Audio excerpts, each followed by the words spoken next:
Meeting of the Hampstead, Heath, Highgate Wood and Queen's Park Committee.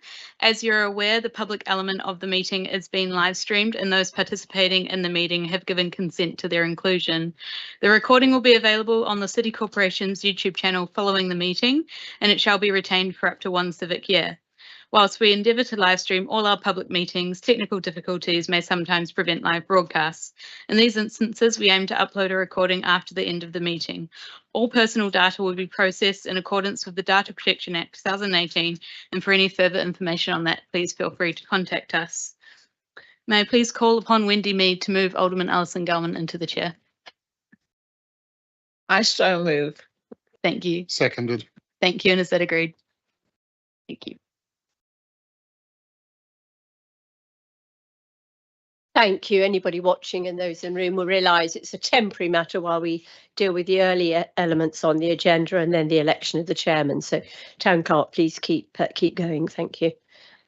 Thank you, Chair. At item 1, we have received apologies from Simon Burrows and James Hendon Davis. Are there any others I should be aware of? Thank you. Seeing none, at item 2, I've not received any notice of declaration unless any members wish to make one now. Thank you. Seeing none, we move to item 3, which is the order of the Court of Common Council. This is an information pack on pages 3 to 4 and are to be received. Thank you. And then item 4 is the election of a chairman in accordance with Standing Order number 28. In line with Standing Order 28.4 and 28.5, members interested in standing are required to issue written expressions of interest to the Town Clerk no later than 1 full working day prior to the scheduled date of the meeting. Members of this committee were advised of this deadline upon circulation of the summons and papers for this meeting. As such, only 1 member has issued their expression of interest by this deadline. Alderman Gregory Jones KC, being the only member indicating their willingness to serve, is duly declared to be chairman for the ensuing year. Done.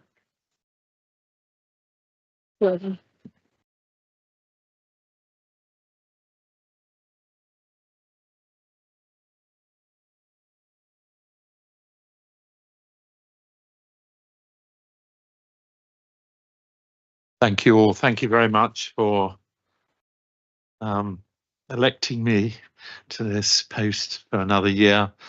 And we've got an interesting year ahead as ever. So I won't say anything further because we've got an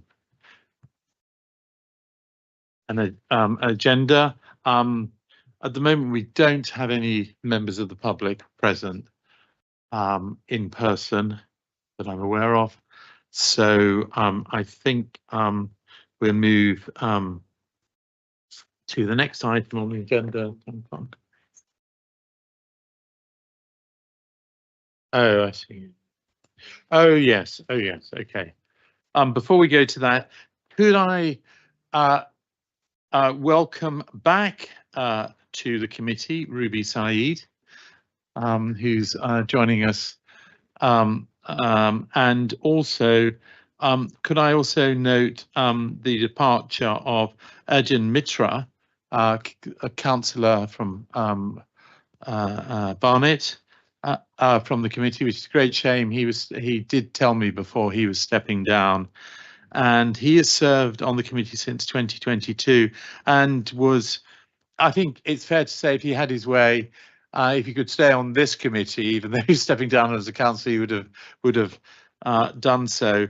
We are exploring a way that we can more formally convey our thanks to particularly external member. When I say external of the corporation, and particularly those who are elected members from other public authorities. And we'll come back to the committee in due course on that. But like to, I think I will be seeing him in any event. We're going to arrange to meet up. Thank you very much. And so if we can move to item 5, which is the election of deputy chair, and that's to elect a deputy chair in accordance with Standing Order number 29, Town Clerk. Thank you, Chair. So As with the role of chairman, nominations close for the position of deputy chair 1 working day before the meeting. Therefore, Deputy Timothy Butcher, being the only member indicating their willingness to serve, is duly declared to be the deputy chairman for the ensuing year.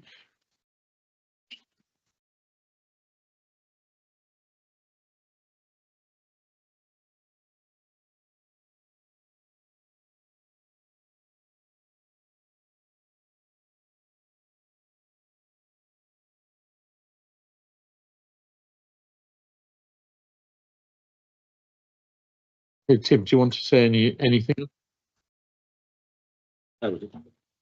Briefly, thank you very much, members, for putting your faith in me. I will endeavour to serve you faithfully and deliver for the objectives of the Hampstead Heath and Highgate Woods and Queen's Park Committee. Thank you.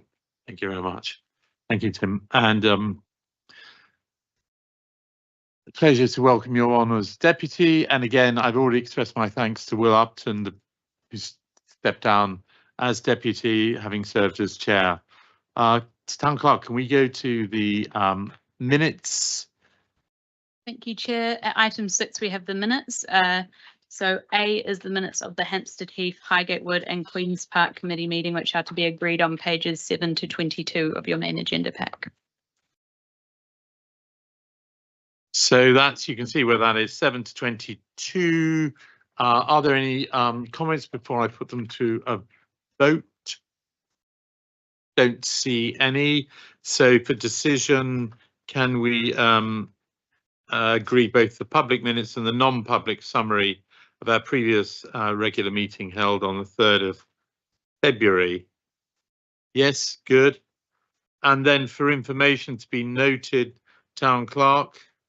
Thank you, Chair. So these are the draft minutes of the Hampstead Heath Consultative Committee meeting on both the 21st of April, which are on pages 23 to 30, and the extraordinary meeting on the 5th of May, which can be found in the supplementary agenda pack circulated yesterday. So just to add to that, we turn those around relatively quickly just to see if there are any comments of those who are on the Consultative Committee as well, because the 5th of May meeting in particular was to consult on the ponds issue, which is coming, and it was very important that this committee should have the minutes of that meeting to be able to take those expressions into account. So those are for information, but if there are any comments that anyone wants to make, just particularly if there's any issue about those draft minutes, because they're yet to be approved, obviously, by the Consultative Committee. So those are both B and C for information. And then 7 is, Town Clerk, is the update is on the appointment of Consultative Committee and groups representatives on other bodies, please, Town Clerk. Thank you, Chair. Yes, so this report can be found on pages 31 to 38 of your main agenda pack. So this is to consider and agree the terms of reference of the Highgate Wood and Queen's Park consultative groups and appoint members to the Hampstead Heath Consultative Committee, the Highgate Wood Consultative Group, the Queen's Park Consultative Group, the Keats House Consultative Committee, and a representative to observe the Natural Environment Board meetings. As the first item in this report, there's the appointment of a member to serve on the Hampstead Heath Consultative Committee. For this position, I've received an expression of interest from Alderman Alison Gallman. So being the only member to submit an expression of interest by the deadline, this appointment has been duly confirmed. Congratulations. It's unanimous, like my appointment as chair. Thank you. And that fills the space on Hampstead Heath. Yeah.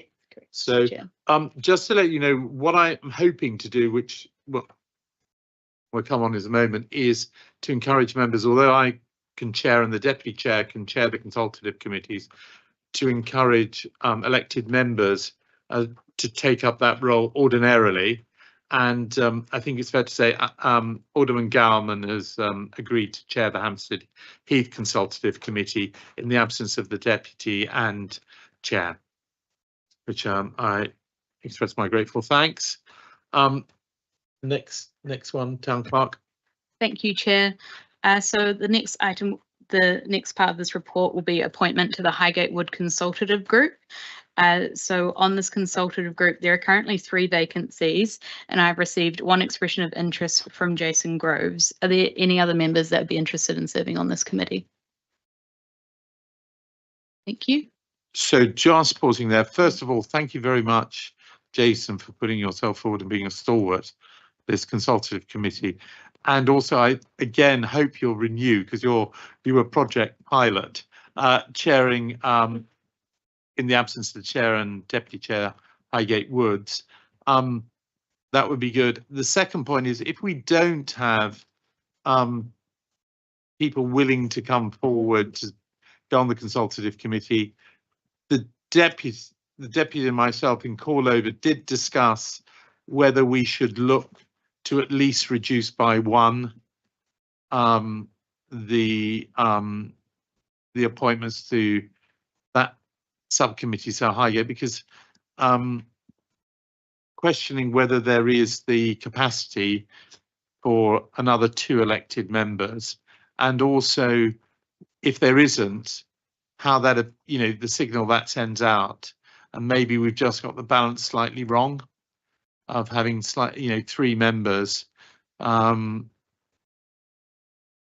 So what the proposal would be, I think, is that we reduce by 1. That would still leave us with a vacant position. Yeah, would you like to fill it? What, to reduce by 1? No, oh no, to do the fill the vacant position. Oh, that's good. That would still put us to 2 and leave us with 1. I think, I don't know what the fee. I think 3 is over. 3 is a bit overkill. I think 2. I think 2 works well, because it means that there's, so the my proposal then is with David coming on, we would reduce by 1. Are we happy with that? And I think that's seconded by the deputy. It was your idea. Thank you. Look, I only said that after it being passed, so I'm not trying to blame or take the credit. And that's great. So I think that's I think that's a fair balance. Great. Yeah, and that's great. I'm grateful. And Town Clerk. Thank you, Chair. So noting the amendment to amend the composition to say 2 other members of the Grand Committee rather than 3, do members agree the terms of reference for the Highgate Wood Consultative Group? Yes. Thank you. Now, moving to the Queen's Park Consultative Group, at the moment there are 3 vacancies, and I've received 1 expression of interest from Ruby Said. The Deputy Chair has withdrawn their expression of interest, as they'll be on the consultative group in their role as Deputy Chair. So are there any other members that would like to serve on this committee? And would that still leave us with 1 spare? For as the current terms of reference stand. Yes. Are we, again, 2 seems quite good, and but are we, can I propose the same approach, that we reduce by 1? That's agreed. Thank you. And can I confirm, noting this amendment, that the committee agree the terms of reference of the Queen's Park Consultative Group? Yes. Thank you. Good. And you. And so the next item in this report is the appointment of a representative for the Keats House Consultative Committee. So there is 1 vacancy, and I have not received any expressions of interest. Are there any members that would like to serve on this committee? I already serve on that. So do you want me to continue or not? yeah, oh, sorry. I think so. On this one, I don't think we should be looking if we haven't got to reduce the number, because I think it's very important. So Wendy, if you are prepared to double hat it, we'd be most grateful. One of the things I'm looking at, and we'll come back to the committee, is exploring, particularly in respect of Keats House, whether we have power to co-opt onto this committee, in order then someone who would, if there was a person who had the requisite skills, and I'd bring it back and consult the committee first, but we need to see if we can appoint, let's say if we had some locally qualified professor or someone who was, and then we could look then to undouble hat you, Wendy, and on Keats, because it's an important part of the our relationship with an historic and flagship building on the Heath. Okay, thank you very much, Wendy. Thank you. Thank you. And then finally, for the appointment of a local representative to observe the Natural Environment Board meetings. So I believe John Bay is currently serving in this role. I've not received any expressions of interest. Are there any nominees? Can I ask for a correction of the record? I attend as an elected member. I think it's fair to say Edward Lord has an ex officio capacity on our committee because he was vice chairman. Yeah. So we do need to correct the record of natural. We have representatives on it because I'm elected member. Edward Lord is elected member. Yeah. And the ex officio and your ex officio. It's a deputy also, but there is still therefore a gap for an elected observer. If I don't know what John Baer wanted to do. I'm very happy to do that. Thank you, John. Thought you'd gone out of it, but you know, second bite. Okay, good, excellent.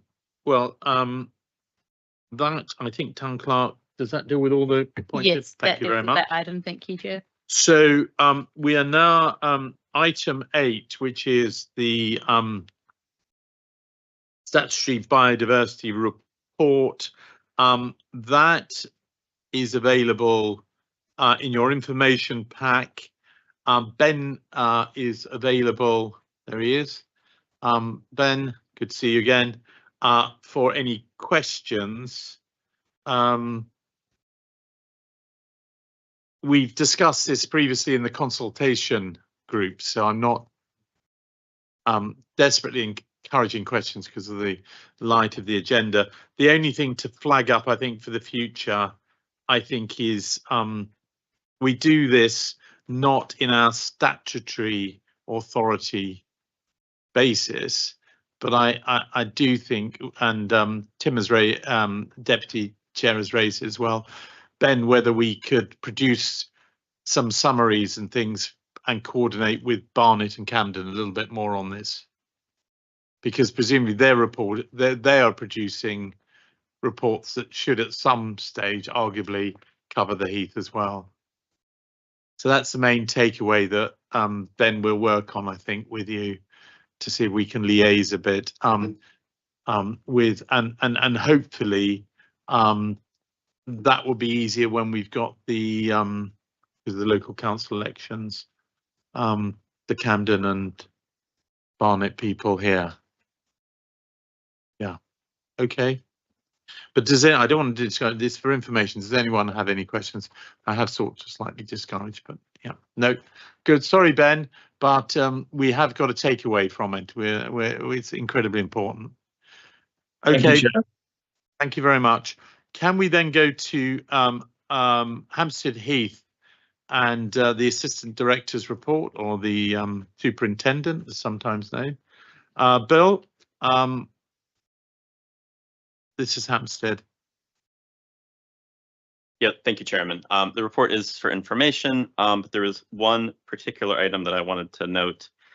As I think you know, we have secured funding to create a conservation management plan for the pergola, which is a critical step in seeking funding for its restoration and then bringing it back to life, introducing it to new audiences, and putting it to use in any number of ways. We're working very closely with colleagues in the City Surveyor's Department, and Susanna is working closely on that as well. That process is underway, and Susanna is going to give an update on where that is at and also share some information on a chance to engage in that process for members of this committee and the consultative committee. Thank you, Bill. So as you will have heard in previous reports, Purcell have been conducting the conservation management plan alongside the heritage team at the City of London. That is approaching the next draft. The sort of final draft is due to come to approval at the next committee meeting, so the consultative committee meeting and this one. However, before that, we wanted to give members of this and the consultative committee a meaningful opportunity to input into that report, both as representing as sole trustee, but also as local stakeholders. We're working through the operational, how we kind of fit that in with everyone's diaries. The current proposal is that we will use part of the consultative committee walk in June, that we'll be able to do a walk around the pergola and then take questions. We will share the latest draft a couple of weeks before that walk, and we'll be able to also take comments and questions by email if people aren't able to make it. So that's the current proposal, but any thoughts welcomed. Chair, just a request from me that we get the date in the diaries as soon as possible. Absolutely. Yeah.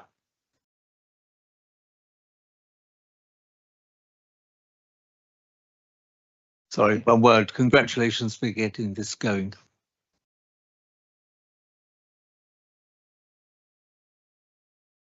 And we've had some, although we've had some good income generation as well from the filming. That is, I don't even know what the film is. They won't tell me, officers.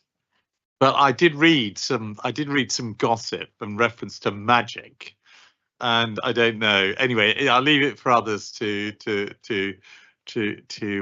look. But that's that could be a good pointer for some of the things we want to do in the future. So congrats to officers for securing that.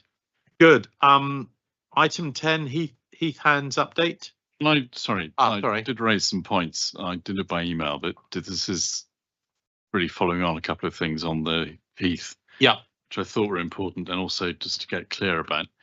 Bill will be aware, of course, the points I raised, but some obviously seem to be future reference. But we have a sign that hasn't been replaced, and apparently we're now waiting for livery that may yet come forward as part of the charity review. It sounds as if this is paragraph 17, that no longer will be replacing signs, and it doesn't sound very healthy. And unless we're going to have a new livery in a very short time, surely we should be in the interim doing it. It's not a very significant sum of money in the grand scheme of things, but I don't know what other people feel in terms of if we're not simply replacing our signs. Some of them are getting quite tatty. And I'm grateful, I suppose, for it. It is perhaps reported back in the next committee about how we deal with them, because it seems to have been delayed because of this, oh, we're turning into a charity, or we might be having some corporate steer from the centre. But that all sounds, it's been kicked into the long grass, which doesn't sound good. So I don't know if there's any more to say at this stage, but our presence on the Heath comes through signs and that sort of thing. Yeah. I mean, I'm happy to try and give that a go in terms of replying. I believe, Lisa may know more, that there has been a paper that was approved in terms of the rebranding.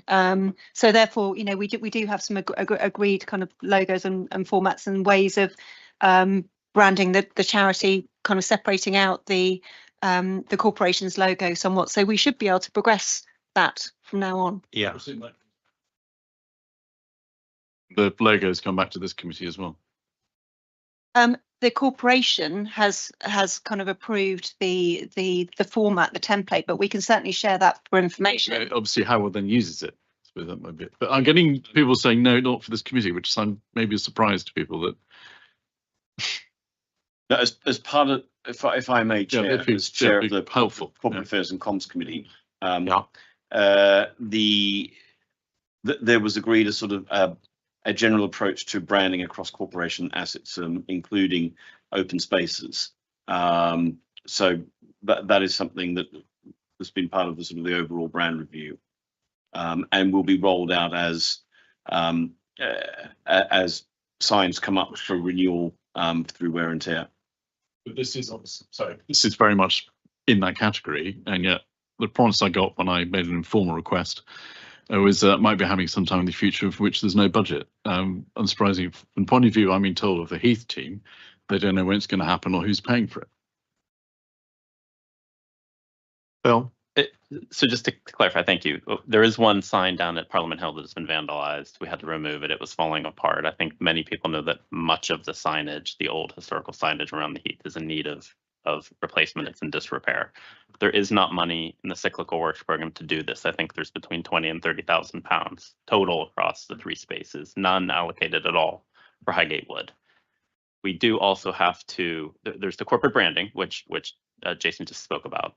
We also need to determine what the signage design will be for the future. Susanna's team is working on some options to bring to the consultative committee and this committee on what design we would want to use. Would we want to keep the existing design, which has not weathered well and has not held up well, or do we want to explore something more durable, more natural? You know, what is the aesthetic that the committee prefers for the future? Because this will be for a decade or 2 or 3.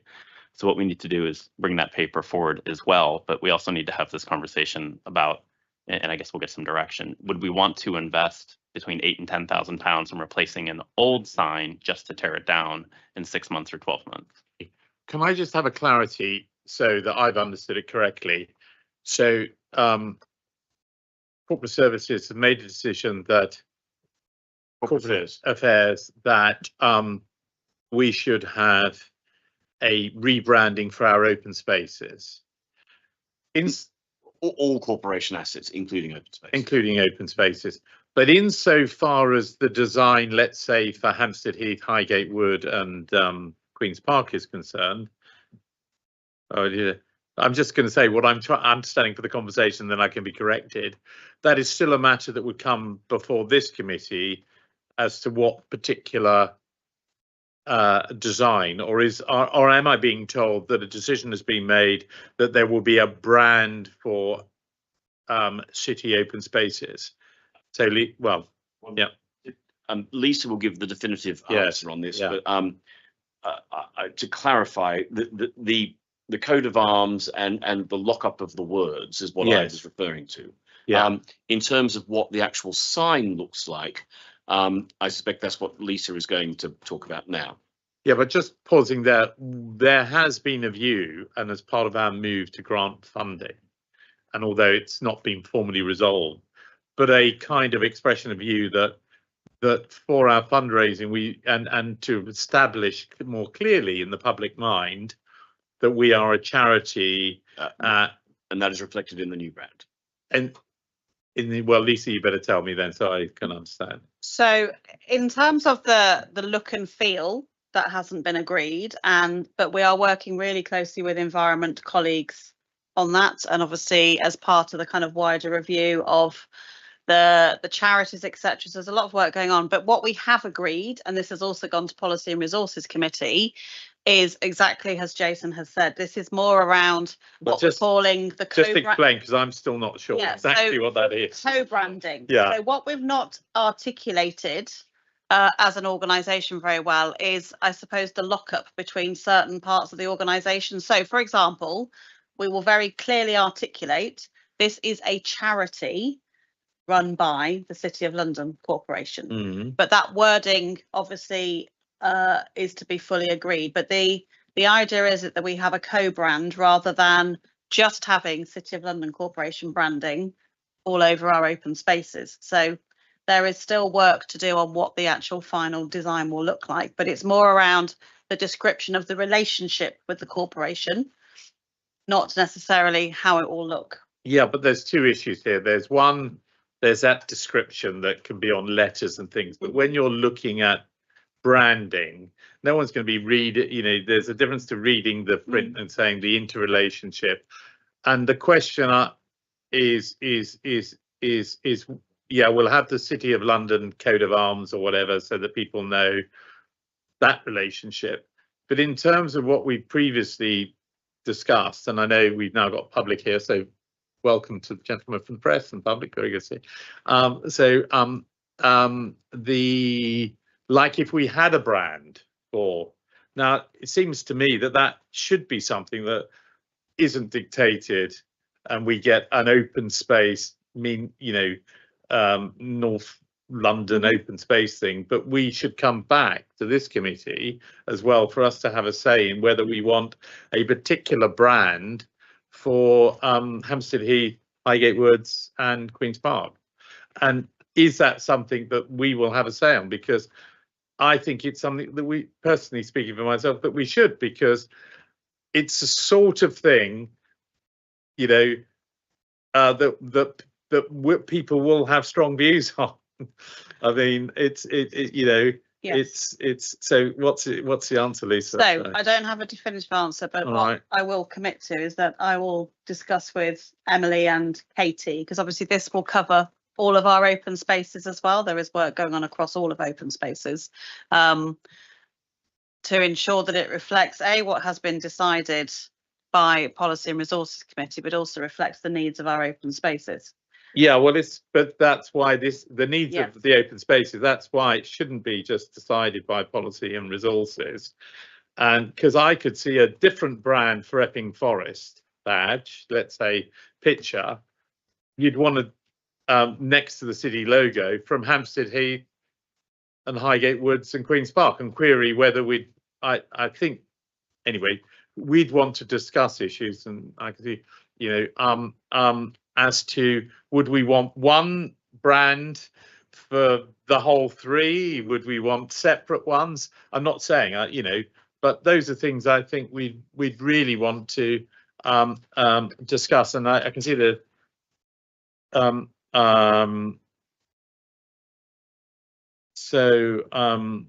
yeah, David and then Ruby and Deputy Chair.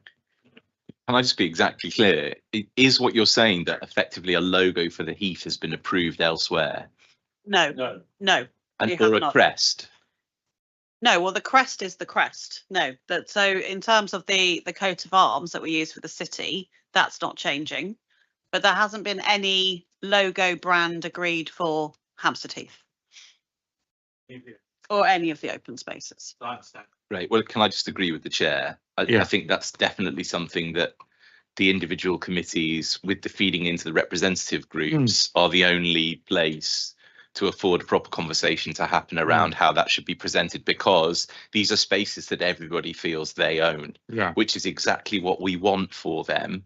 But if we're going to then rebrand them or design signage in any way, I think we have to take people along on that journey rather than saying we've done our work, we think this is best. And that's an area again and again across the corporation we're struggling with. And those of you following the closure of Golden Lane Leisure Centre may see that's the exact criticism levied in another context. And so I'm just very keen we don't keep falling into that pit through well-intentioned and rigorous decision making, but that some suggests the wrong way around, and I probably agree with that. Yeah, well, I agree since you're agreeing with me, Beth. Ruby and then Karina. Thank you, Chair.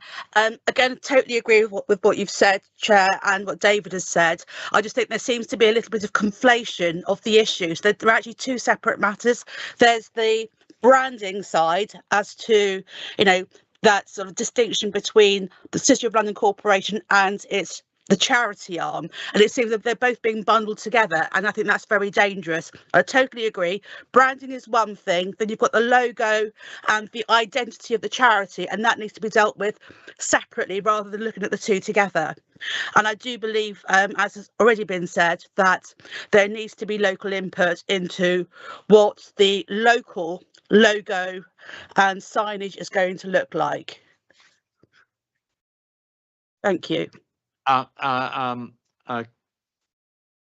Karina, I mean, ultimately we have to decide, I think, this committee, what our logo is. We take into account local views, but it's got to be us. But there are issues.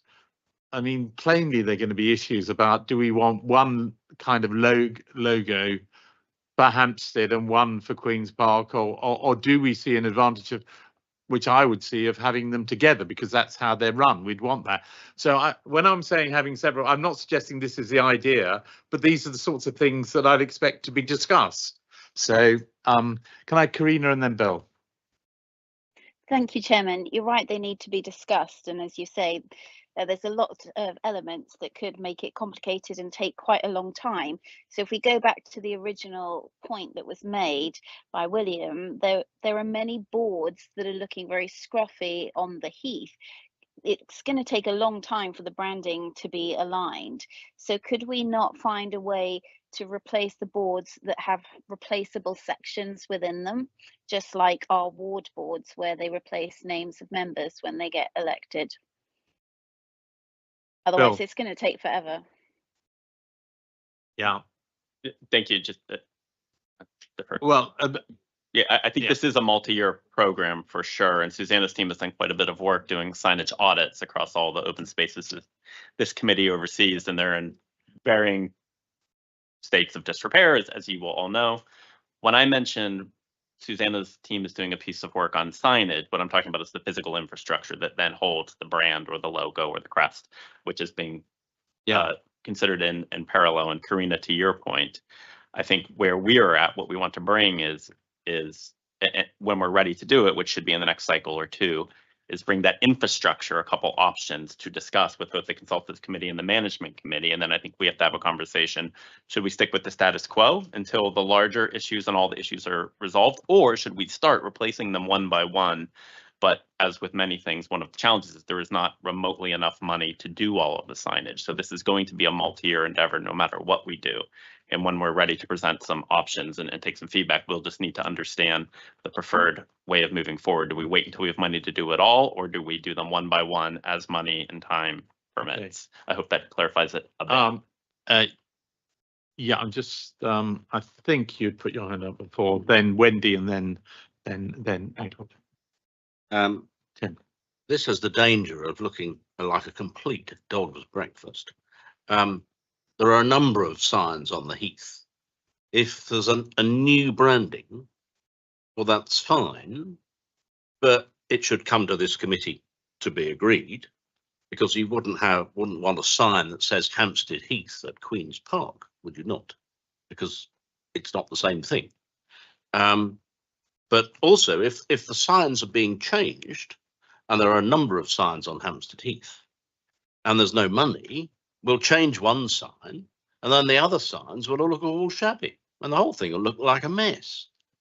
Clearly, this needs to be rethought, but it must come back to this committee before something is done. Thank you. Thank you, Wendy, and then Edward. Thank you. Deputy Chairman has just hit upon the problem that's worrying me is who is paying for this? It's going to be quite costly across all our open spaces. Yeah, I mean, this is I mean, this is the thing where the centre does something and then says it's coming out of our charitable budget. And also on, I mean, I just want to express a little concern on, grant funding, that in signage I would have thought would be a 101 basic thing to be included in our budget. But Emily, you can come back on that. Yeah, but Edward, I just want to let Edward go. Shared, thank you very much. I've now found the branding that has been agreed by Comms and Corporate Affairs and Policy Resources, and I'm about to print out some copies of it so that people can see it. It's really not that unpleasant. In terms of cost, there are a number of things. First of all, Bill, with the greatest respect, you know that there are signs that need replacing and they should be put into the budget anyway. You know that over the course of a 5-year period, we are going to need to be replacing signage across our open spaces. If we haven't got any money in the budget, then that's bad planning, because we are going to have to replace signs. We know that. In terms of what the signs look like, I'm pretty sure that when this came through Comms and Corporate Affairs, it was clear that there would simply be a change in the branding at the time that we were replacing any particular form of collateral. We are not proposing, I believe, and I look to the chair of the subcommittee, we are not proposing to do a huge corporate rebranding which will involve a lot of money. It is simply that when a sign or any other form of collateral needs to be replaced, it will be done on the basis of the new branding. And the new branding, by the way, simply has the name of the relevant open space and a charity managed by the City of London Corporation and the crest. That's it.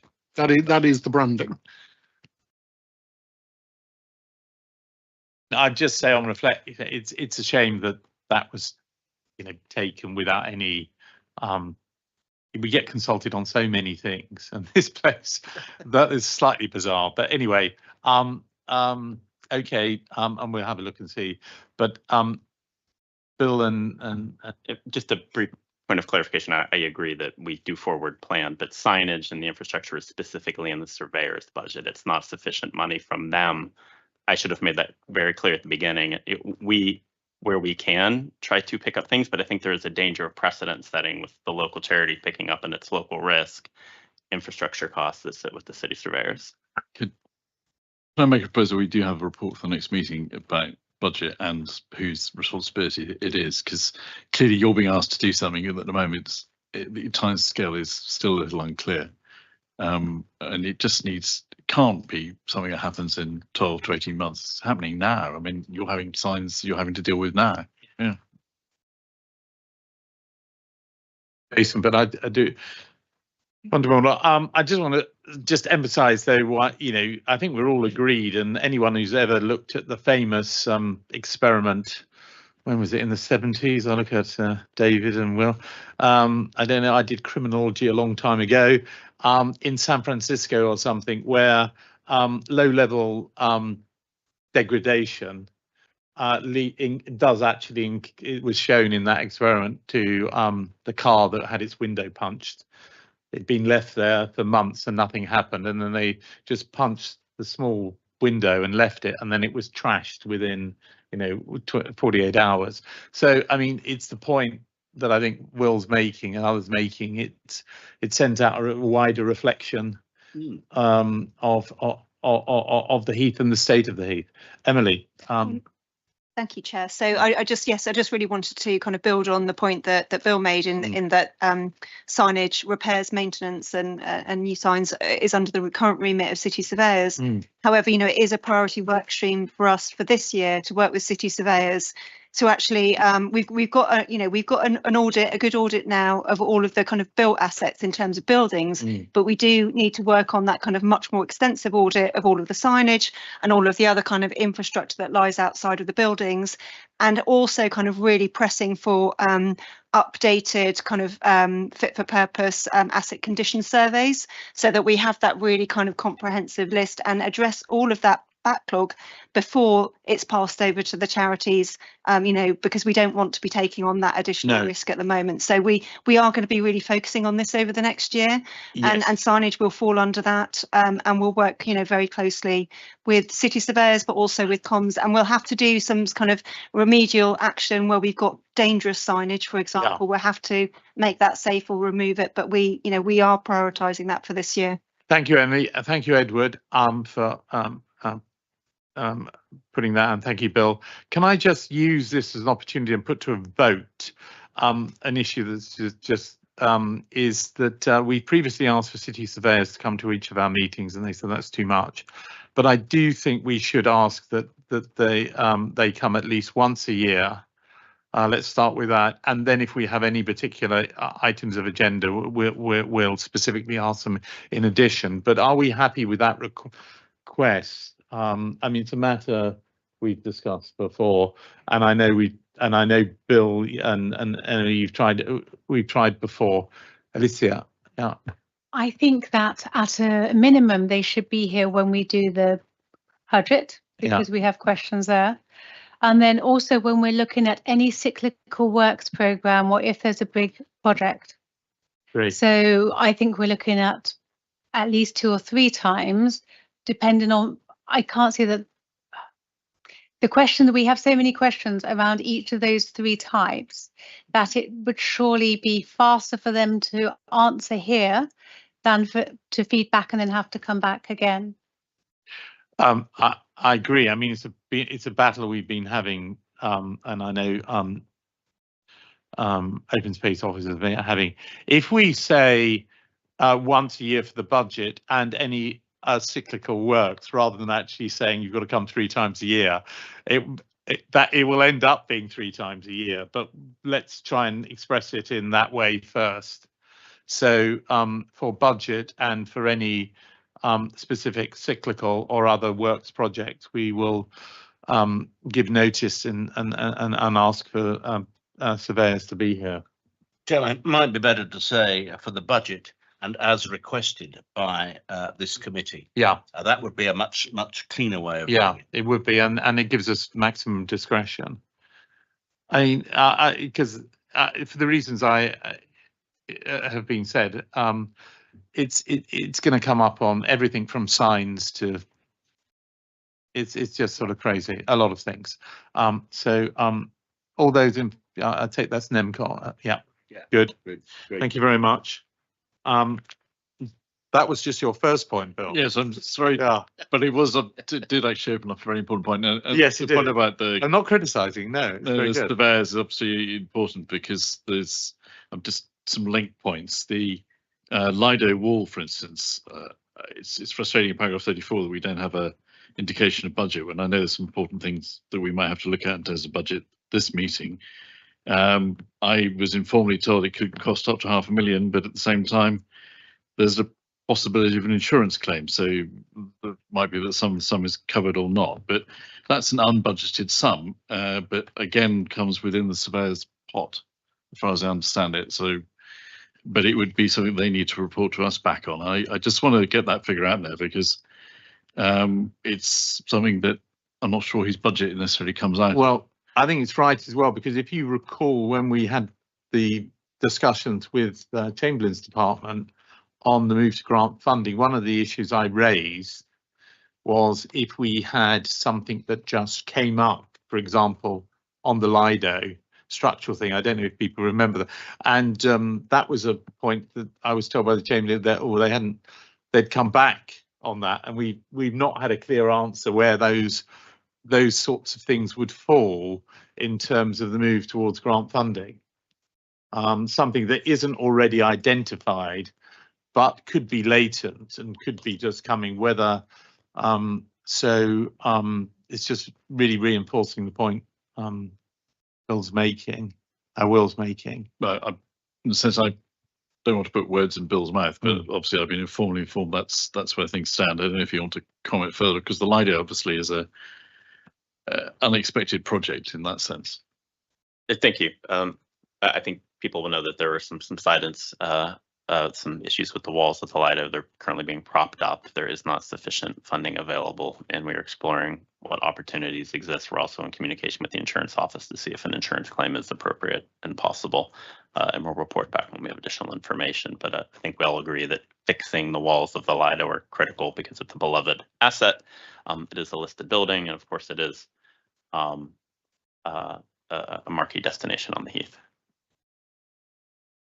I mean, is that something that ordinarily would be legacy that surveyors would be dealing with and not coming out of our grant budget, going forward, if you see what I mean? I think what will happen in the future is still to be determined. As you know, the local risk was determined for the grant funding model, and the surveyor is the subject of further conversation. I'm happy to be corrected if I'm misspeaking here by Emily. Looking at the Lido, it may be that we need to put in a capital request to the center, but we're still trying to understand what our options are, and we'll report back to the committee with the available options to us. And we're acting as quickly as possible for all the reasons I've previously mentioned. Yeah, no, I understand. And I appreciate that, because that's important, not just for that issue, but it's also important before we get locked in to understand the rules of the game a bit more clearly. David. I mean, when we moved to grant funding in those first few meetings after I joined the committee, it was sort of foreseen there would be these kinds of teething problems. So, no great criticism there. But it seems to me like there needs to be a significant amount of work done to help all of us, everybody in the stream, it feels like, understand where the liabilities for these sorts of works lie. Because if we're adding another layer beyond the usual difficulty we have in achieving an outcome which is delivered works, then that's a path which is going to cause us more and more problem in the future. And so it would be really useful to have an understanding of, does this come from our budget, or is this something that surveyors should be fixing as a priority? Because it seems to me that we're the people who are expected to be delivering the outcome, but at the moment we're not even sure where the money is supposed to come from. So I think it would really help the grant funding model for there to be some kind of formal memorandum of understanding about what types of assets and works will be acted upon swiftly by surveyors, and those which will be acted upon swiftly by officers working under the remit of this committee. Because if we come back in 2 meetings time and we're told, oh, surveyors have decided they are going to pay for it, just the timescales for all of these things are going to get really out of hand. Yeah, thank you, David. Deputy, before I go back to thank you. I would support David on that, and I think we need to get a degree of clarity here. We seem to be in a situation whereby the surveyors have a budget, but we don't seem to be able to access it. I don't think we know how much it is. We don't know what we're responsible for. I would ask that we have officers produce us a report for the next meeting so that we can understand precisely where we are. I haven't got a clue. Can I just echo that? I don't want to use the word Janet and John or something, but we just had another missive from, on the grant funding, and every time you look at it, you have to kind of wrap a towel around your head to try and understand it. And it would be useful, and this is really conveying it to the Chamberlain's department particularly, but if we can, for less clever people such as myself, to set out some of the answers to these basic questions. And it could be done in a 1 or 2 sheet page. And I think that's very important for members, both from the Corporation of London, but also our other statutory stakeholder members, to understand what the respective responsibilities are. And I think that would help the officers, officers as well. Can we formulate that? Yeah, move that as a resolution that that we are supplied before our next meeting with a and we can formulate the words, but I don't want to use the word Janet, a clear explanation of where structural liabilities, both past and future, lie. Because as I understood it, all inherent, latent, things that are pre-existing would be, dealt with by building surveyors under the budget, but things going forward, future, and I'm not clear in my mind how that operates. And indeed, if it is something the building surveyors department have got, what is their budget? What is, how do we then say, well, we're not going to wait 5 years for the Lido wall to be done? What control have we got on that? And I'm not sure. Maybe I should know, but yeah.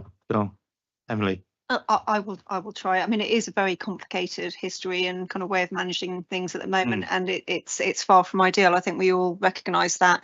I mean, we will be working over the next year to separate out different kind of working with CSDs, different kind of levels of responsibility and accountability, with the aim of making a proposal to bring some of the management of the budget that they currently oversee in-house. So, looking at things like fairly straightforward maintenance works, whether that's gutter clearance or window replacement, or those things that don't require that high level of kind of technical knowledge and expertise. We are going to be making a strong business case for that. That's been discussed with city surveyors. They're aware, they're supportive of that in principle. We think that we can make quite a lot of cost efficiencies and get the work done better, more cheaply, by using trusted local contractors. However, there are other work streams that are relating to large and complex kind of built assets, for example, the pergola, and we really need to kind of be very cautious in what we commit to with those in terms of the charity taking on that risk, and also making sure that we have a very good kind of up-to-date audit, condition asset condition surveys, and that's what we need to work on with city surveyors. So I'm happy to ask them, or we can take away an action to ask them to come with a comprehensive update of all of those different areas. I think that there are two issues that we're concerned about, sitting all here as the charity rather than with our corporation hats on. And I think, and others may disagree. One is that we don't get lumped, and it's ex post facto, with a budget that is for X. And then we suddenly, if we're doing it all after building surveyors and the Chamberlain and policy and resources all saying, sorry, that's out of the charity, you've got to fund it, we're not going to fund it. That's number one. And then number two, and no disrespect to building surveyors, is their responsibility over this complete myriad. When I was sheriff, and Wendy's been sheriff as well, when you want to get a painting hung up, you've got to go through building surveyors, and then they tell you they didn't have the skills base and it cost 500 quid or something like that. You think, well, actually, we could do this more efficiently and more cheaply. So that's and that may not be a criticism of building surveyors. It's just that they've got this eclectic portfolio. So I think there's two things. There's the budget thing that we need to know about, who's got responsibility, and we don't want to get. And then secondly, whether we then as a consumer can say, well, actually, even though it's being paid for out of central funds, I'm using that in that simple terms, we'd like it not to be done by building surveyors, 500 quid to hang up a picture. We'd take responsibility, we'd take the 500 quid or whatever, and we can spend it and have 10 paintings hung up. I just use that as an example. Wendy. Thank you, Chairman. The thing that worries me is that obviously we have a huge backlog of maintenance work anyway. So if all of these wonderful new signs are going to be leaped onto that budget, it's going to push the stuff that we know needs doing desperately way down the, unless we can get a separate budget for the signage. There is.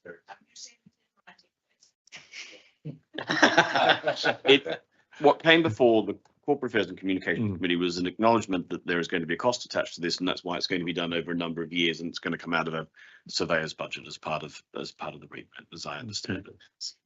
So that's the budget we have to go to. And well, can I just briefly say, I think we need to avoid taking responsibility for as much of this as possible. I think it's absolutely right that we leave as much as possible with surveyors. The grant funding model is tight enough as it is. What we need to do is find a way that they can be held to account to actually deliver the changes that we need to see in the space that we are running this charity. And so I don't think we should take on responsibility for any of it if we don't have to. But we need to work more effectively with surveyors to understand the parameters that they're operating in and what they're responsible for. Yeah.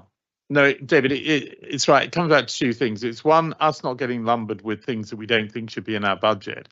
And then secondly, of those things that are being executed by the building surveyors, what level of control do we have on actually getting them? Because otherwise they could say, well, we're going to get round to that in 2035 because we're doing X, Y, and Z at the Old Bailey. We're doing this, that, and on Goldhawk, all sorts of things you could add. So, Emily, you volunteered to produce a paper. No, I said city surveyors should definitely produce the paper on the assets, but so we can feed that back to them. But just in terms of the accountability, absolutely, we've been pressing for several years to have service level agreements with city surveyors and also with other corporate service providers within the corporation. I think there has, been a lack of progress on that front, not through any kind of lack of desire to progress it on our part, but it has proved challenging. We had the chair of Finance Committee out at Epping Forest yesterday and talked about this particular matter and then the real pressing need to develop service level agreements, and for those service level agreements to be led by us and written by us, because we are the client, not by the service provider. And he was fully in agreement with that, and just a request then to all members to help us really kind of progress that. It is challenging because this organisation is not set up in that way, but I think it is something that's absolutely essential. Okay. Thank All you. right. So I think we're going to have to. That's one of the things we hadn't expect. But if we can move on that, and let's move on the agenda. But Emily, if you can take that forward, that would be great. Thank you very much. Jason, I do want to. Yeah. Just on the assistant director's report. Obviously. Oh yes. It was written a few weeks ago. I was wondering if we could have an update on the cafes, on the progress of Daisy Green, on the Parliament Hill Cafe, and what the timeline is for this expected trying to evict the tenants from the cafes from the other 3 sites. It's good to have a timetable. So can we? I mean, can we deal with that? Elements of the timetable are in. Elements will be affected on the legal proceedings, which we're doing part 2, the discussion on the legal proceedings. So I'd just say that before, Bill, anything that's in the public domain, but anything that relates to the legal proceedings we can deal with in part. Yeah, there's that may be impacted by legal proceedings. Yeah. But if you can update us where we are at the moment. Absolutely. So the fit out of Parliament Hill Cafe is underway. Daisy Green is trading out of the trailer next to the cafe already. They are aiming and working towards completing the fit out at the end of May. We checked in recently and they appear to be on track, and I'll continue to keep the committee updated when that is done and when we're looking for an opening. Thank you, and thank you. Yes, well, yeah. A couple of other things that we're obviously we've covered a lot about surveyors. There was the change room on the Heath extension. There's quite a bit of discussion at paragraphs 20 and 21 on the options. I was keen, obviously, to have the Rugby Football Club, actually the users included, because they might have some volunteer time they can help with. But it looked as if the options were being discussed, but it wasn't clear how decisions are going to be made. I presume that's going to come back to us. Correct. So that could be hopefully part of the next report. That's great. But as I say, I wanted to make on record that Rugby Club clearly we should be able to ask them if they can help both in their timing and in their funding potentially, because I can see how complicated the issue has become. The other thing I know was updated is the kiosks for the ponds. Paragraph 38, it talks about something going to happen in the 4th of April. It really should be an update. Obviously I've got an update, but Bill may want to just quickly confirm. It's a good news story, I presume, overall. I presume the surveyors have helped deliver. This was done in-house. The 2 steward kiosks at the ponds did need planning permission. They were granted planning permission by Camden Council. We engaged with numerous stakeholders locally. Those steward kiosks have now been purchased and installed. There's a temporary fronting on them while Camden Council signs off on what will be the permanent cladding, which was part of what was submitted for the planning permission. We're hoping for them to sign off soon so we can install that. We'll then be planting vegetation around them to make them further fit in with the heath and the aesthetic of the ponds. And as just a brief background, the new stewards huts are necessary for a couple different reasons. 1, to ensure that the staff that sit in them have a fit for purpose space. 2, they need to be bigger to accommodate the hardware and infrastructure that will be used for the new leisure management system, which will be a digital solution to booking all swimming on Hampstead Heath. That will be rolled out in the August, we believe. We have a project manager working on it now. It's been pushed back a little bit due to some infrastructure and technological related delays that were unavoidable. But it is a good news story in that we've gotten through planning permission. They've been installed, and we'll continue to put the cladding and plant the vegetation around them to make sure that they blend in. And we're pleased to say that staff will have a more appropriate working environment that is watertight, windtight, and keeps them dry while they're sitting out there 12 months a year. Progressing, sorry, thank you, and thank you for officers progressing that. The last one, yeah. Yeah, the other point I had was about the events calendar. I mean, I was able to get to the affordable art fair in the end, but I was the one who had to ask whether any free tickets available this year. Last year, we had a meet and greet at the beginning of the whole thing. The chair was involved and people turned up who wanted to, including consultation committee. None of that happened this year. That didn't happen, but we did get an email for had free tickets. Yes, because I asked for it. I don't think that's appropriate. It should be something that comes from the team as part of our out-facing sort of soft power, so to speak. We want to encourage these sort of events. I see that there's a calendar of events, and I suppose I'm trying to sort of use this as a bit of learning, because I know new people are coming to post, but last year we could rely on people like Paul Maskell, and the year before that, and the year before that. Now, perhaps you're reassessing what we have resources and time for. I see there's a one-page report on our sort of summary of things on, was it page 117, but includes dates that have already happened. I mean, I'd like to know how that gets out to us, how we, I suppose, pick up the things that we should be making more of a public splash of, or in getting committee involved in. And I say, it's sad. It happens to be I couldn't have got there on the first day, but I say that's after the event. I wasn't even asked. No one seemed to see this as an important thing, the Affordable Art Fair. I think it's a really important thing, part of what we do. So just to ignore it because it's just on day on the Heath is sad. So I think it'd be good to try and use, now you've got a one-page event, to try and pick up these things in advance. I mean, I don't know what other people would feel about the Affordable Art Fair, but as I say, it was actually only because of me that was we even got free tickets. Can we look at the specifics of the Audible Art Fair, but also the other thing of letting members know, so there is the opportunity to participate, and can we revisit with the Affordable Art Fair people whether they would reinstate the sort of chairman and deputy chair, and reinforcing our relationship with it, if we could look at that.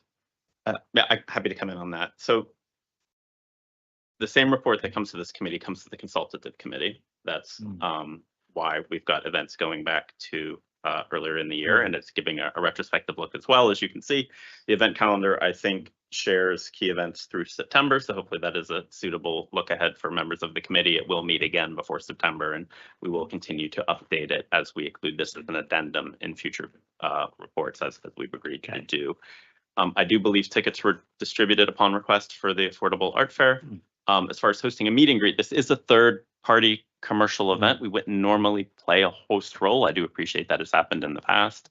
I think it has been difficult in the past to get a critical mass of people to attend. But if there is an interest, I'm happy to take that back to the event team. Oh, yes. Yeah. Karina, who's past chair, has got her hand up. There is, and I appreciate this may not be well received, but there is limited capacity, and we have to spend our limited hours in the best way possible. So we're trying to spread it among all the various needs on the Heath. Yeah, no, fully appreciated. I also see their reaction. Karina, I like what you've done with the flag. Thanks. No, it was very just minimalist. but yes, we did used to have a role in the opening ceremony and give speeches, etc. And why I think that's important is it's all about when there is press for things like the Affordable Art Fair, that they see that the open space is run by the City of London Corporation. So there's that external sort of press and awareness aspect. But I think not even for other sports events and smaller events, to get enough notice, not just to this committee, but to the Court of Common Council, is really important to invite other members to the wider events programme, because it helps other members understand the work of the committee.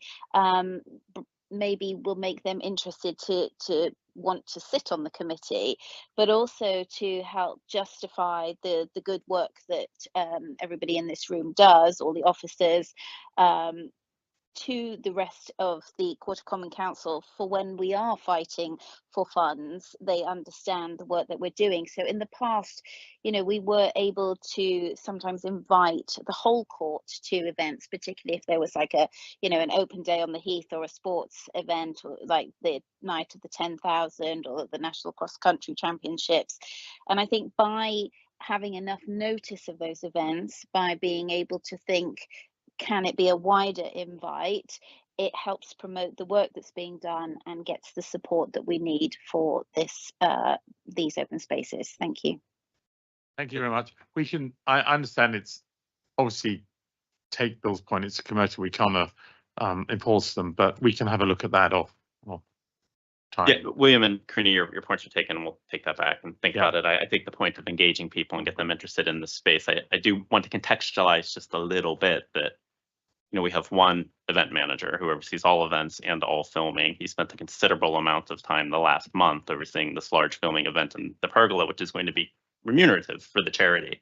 And we're really doing our best to strike the right balance in all of the needs of the charity. The feedback is helpful. We'll take that back. And you know, I think the points made are good about being visible as not only a viable commercial event space, you know, obviously done in balance with the ecological needs of the Heath, but getting people interested. So thank you. But I hope you'll understand that we're doing our best, certainly under this new normal where we need to raise as much of our own income as possible to spread ourselves as thinly as possible. I understand. And I think later on, but not for now, we can also look if there are certain things that members of this committee could provide liaison and take things off officers. I mean, I don't want, you know, say, you know, someone responsible for liaising with their affordable art there on that. So just an idea, something for design. Susanna, but I want to move on. Yeah, because we got just a quick one to say that we do have a number of third-party events, including things like the Highgate Harriers. They are due to have an event in June. We still haven't had confirmation. Sometimes it's late notice, doesn't come from us, but does come from people who are organising complex events on budgets. So we do our best on that front. John, I'll let you speak because you haven't spoken. Briefly, just say I have a few events on this list. So I'm very happy to share details with the committee and further if that's the idea. That would be good. And I think that's, as I say, I think that's something we can look at to take some pressure off officers on you know, we know our place, don't worry. So it'll be very restricted. Okay. Thank you very much. Thank you very much, Karina, as well. Item 10, Heath Hands update for information. Excellent work that's being done. And if no questions, can we move on to risk management update report for Hampstead Heath? For decision to consider it. Joe to report. Joe. Thank you, Chair. So the report presents the current risk register for Hampstead Heath and explains the risk management processes in place within the Natural Environment Division and the Environment Department. Members are asked to consider whether the register satisfactorily sets out the key risks of the charity and that the risk management processes in place are appropriate. There's the report just gives an update on there's a new risk been added to the register around readiness for the Natural Environment Charities Review implementation. And it highlights the three highest risks, which remain declining condition assets, impacts of antisocial behaviour on staff and the site, and work-related stress. I'm happy to take any questions. I might have one in private session on one aspect, but it's not one that I think affects the overall register, because I understand it's included, but I deal with the detail, and that'll be in private session. But any other points? And good, seeing none, we can move on. Thank you very much, and move on to item 12. Just before we do, could you, if you would like to grab a sandwich or coffee or things, please do so now and return to your workstation. It's open to everyone, and we'll start in a couple of minutes' time as quickly, and to move on to the future access options, which is Katie online to present it online, or Emily, are you presenting? She's coming in now with, Coming in Michael now. Koga. Yeah. Chair, thank you. Good.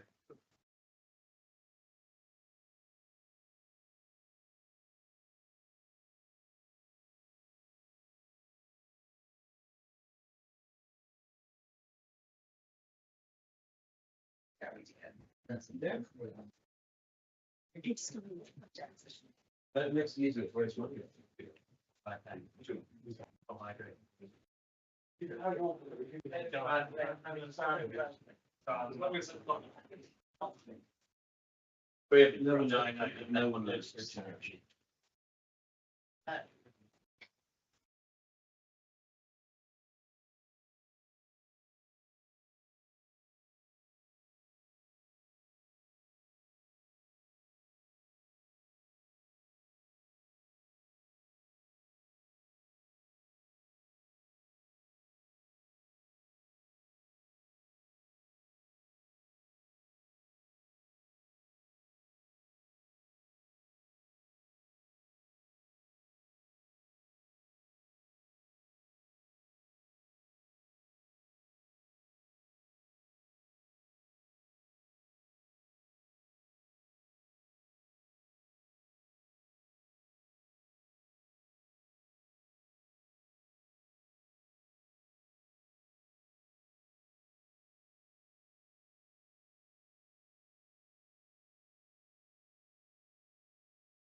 Hey, just to let you know, whilst you're getting what we're going to do is I'm just going to flag up.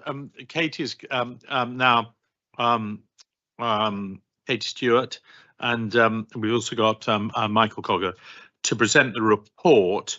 I'm just going to flag up in general a couple of things, and then take the other issues on the agenda and come back so that we can hopefully get those done quickly. And then that will also leave, I know individual members we've spoken to me, and I may not articulate the questions as specifically as you want to, but if I flag them up, Katie, you can be thinking about it before we come back.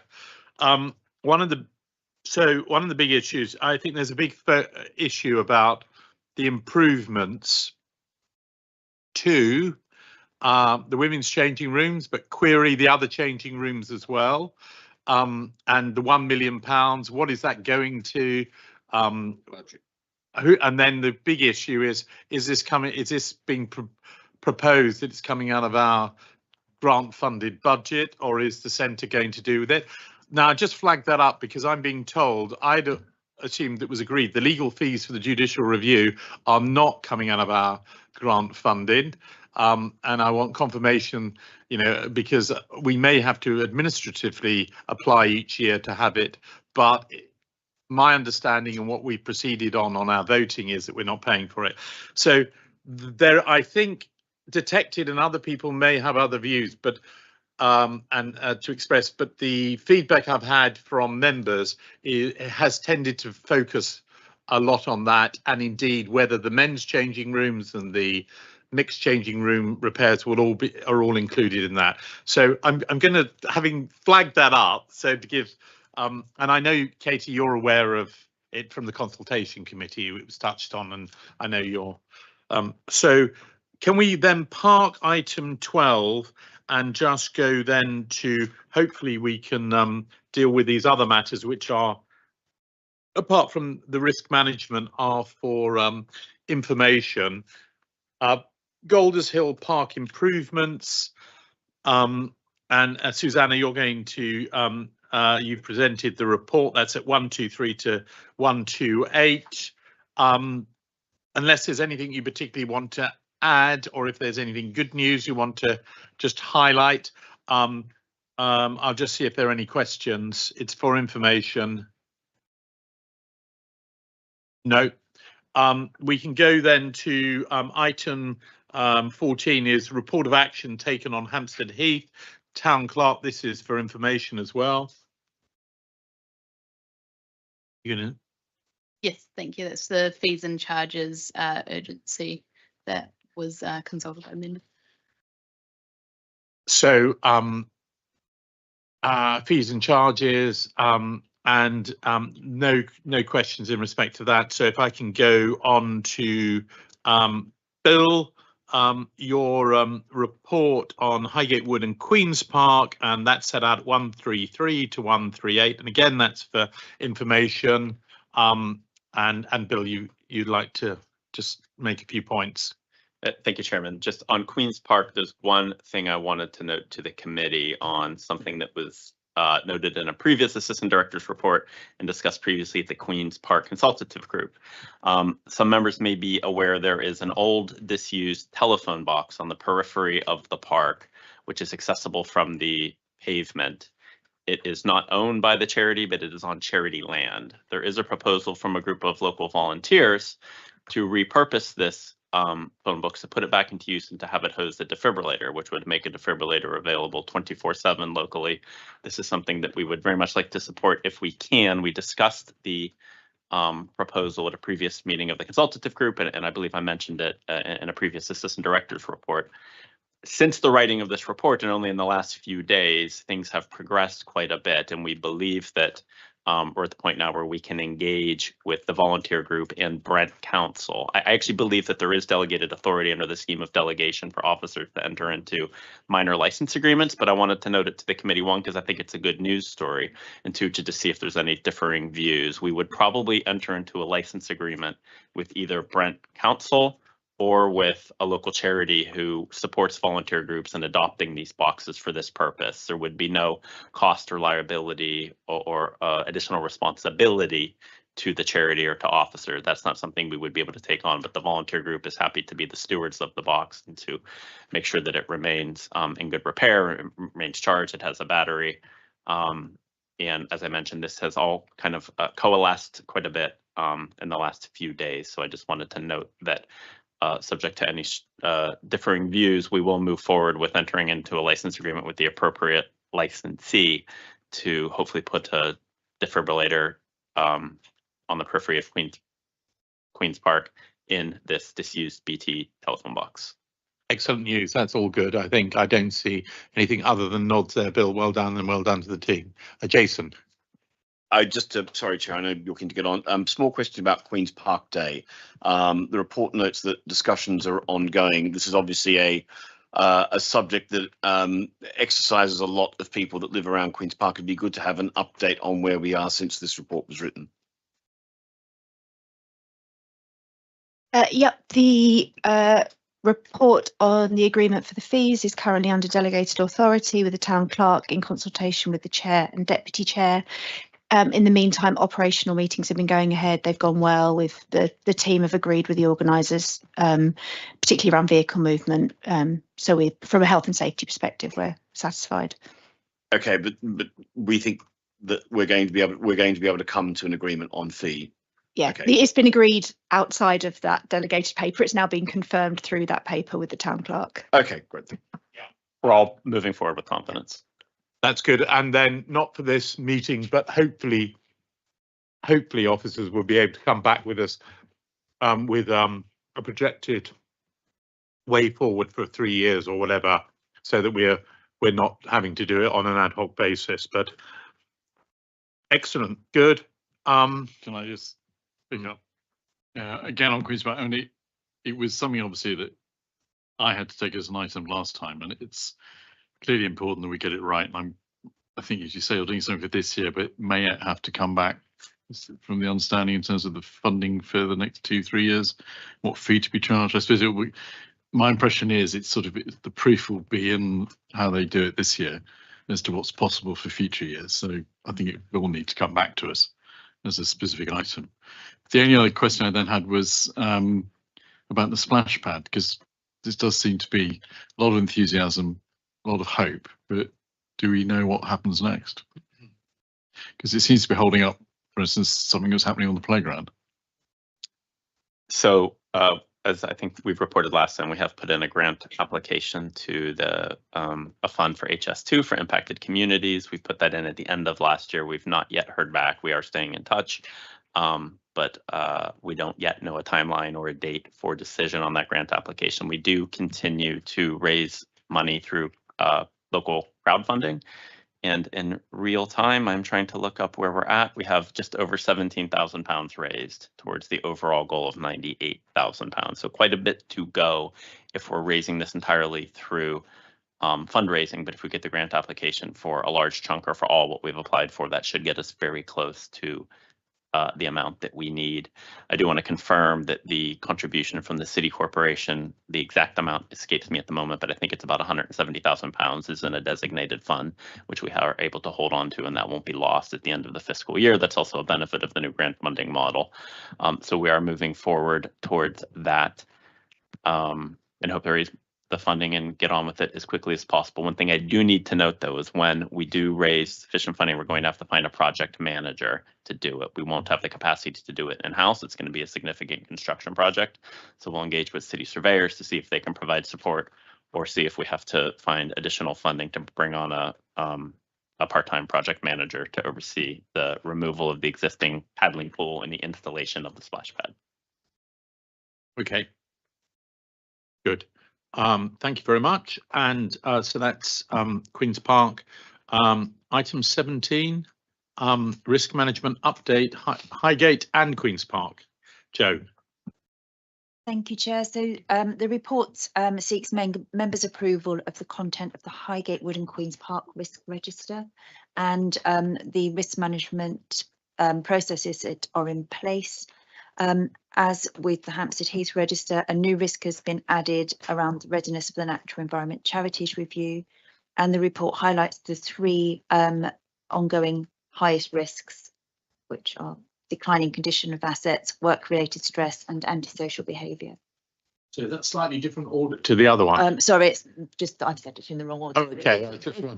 They're all the same score.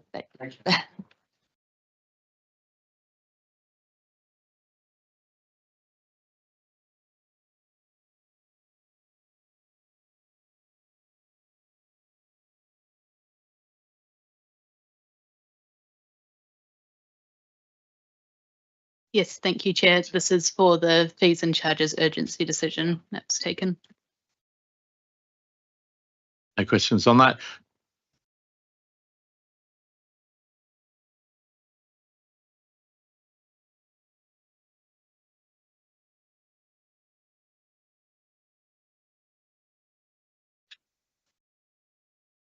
And the report is presented by Katie Stewart and the controller, Michael Cogger. We've had the report.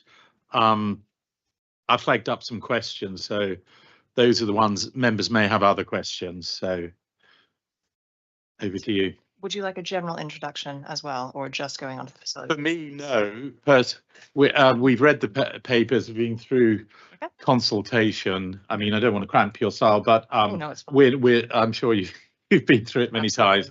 I think probably focusing on the issues that the committee have got. So thank you, Chair. So if I pick up the facilities improvements, because I know that's the one that you've specifically raised, and the funding. So I'll address those two and then open to other questions. So just for clarification, and I'll provide a few points, but obviously if this doesn't answer your questions, we can come back with further information. So we have proposed within the reports a series of improvements, which we have an estimated cost. Now I'll come back to that in a moment. But at the moment, the scope includes at the men's pond, work has started on refurbishing the public toilets, improving the staff welfare hut and the changing compound, but we are proposing to improve the public showers. On the ladies pond, additional changing and showers will be provided to provide sufficient capacity for swimmers, and this is particularly for disabled swimmers. On the mixed pond, we have improvements to changing, shower and toilet provision, as well as staff welfare facilities, and also improvements to the grassed areas to make those areas safer and more comfortable for the swimmers.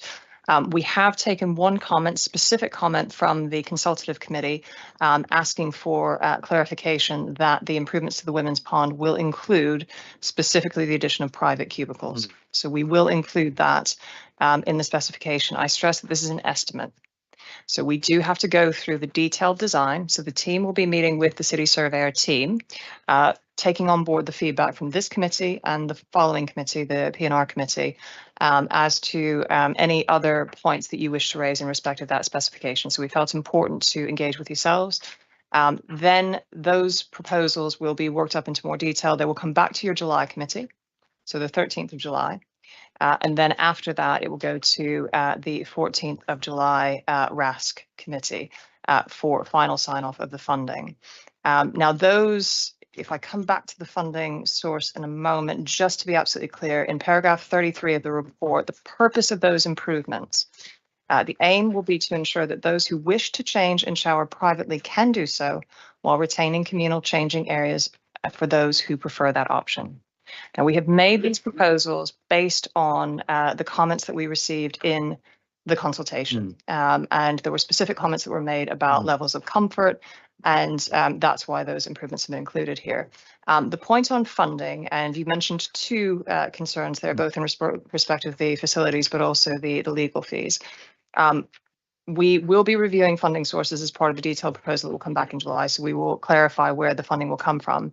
Our understanding so far in engaging with finance is that we will be able to apply for contingency centrally to fund those. What we have been asked to do, and again, this will be subject to your review if we do identify any opportunity, is to look at our own capital program to say, is there anything that could be deprioritized to contribute to those facilities improvements, as they will be general facilities improvements that would improve the offer at the Heath.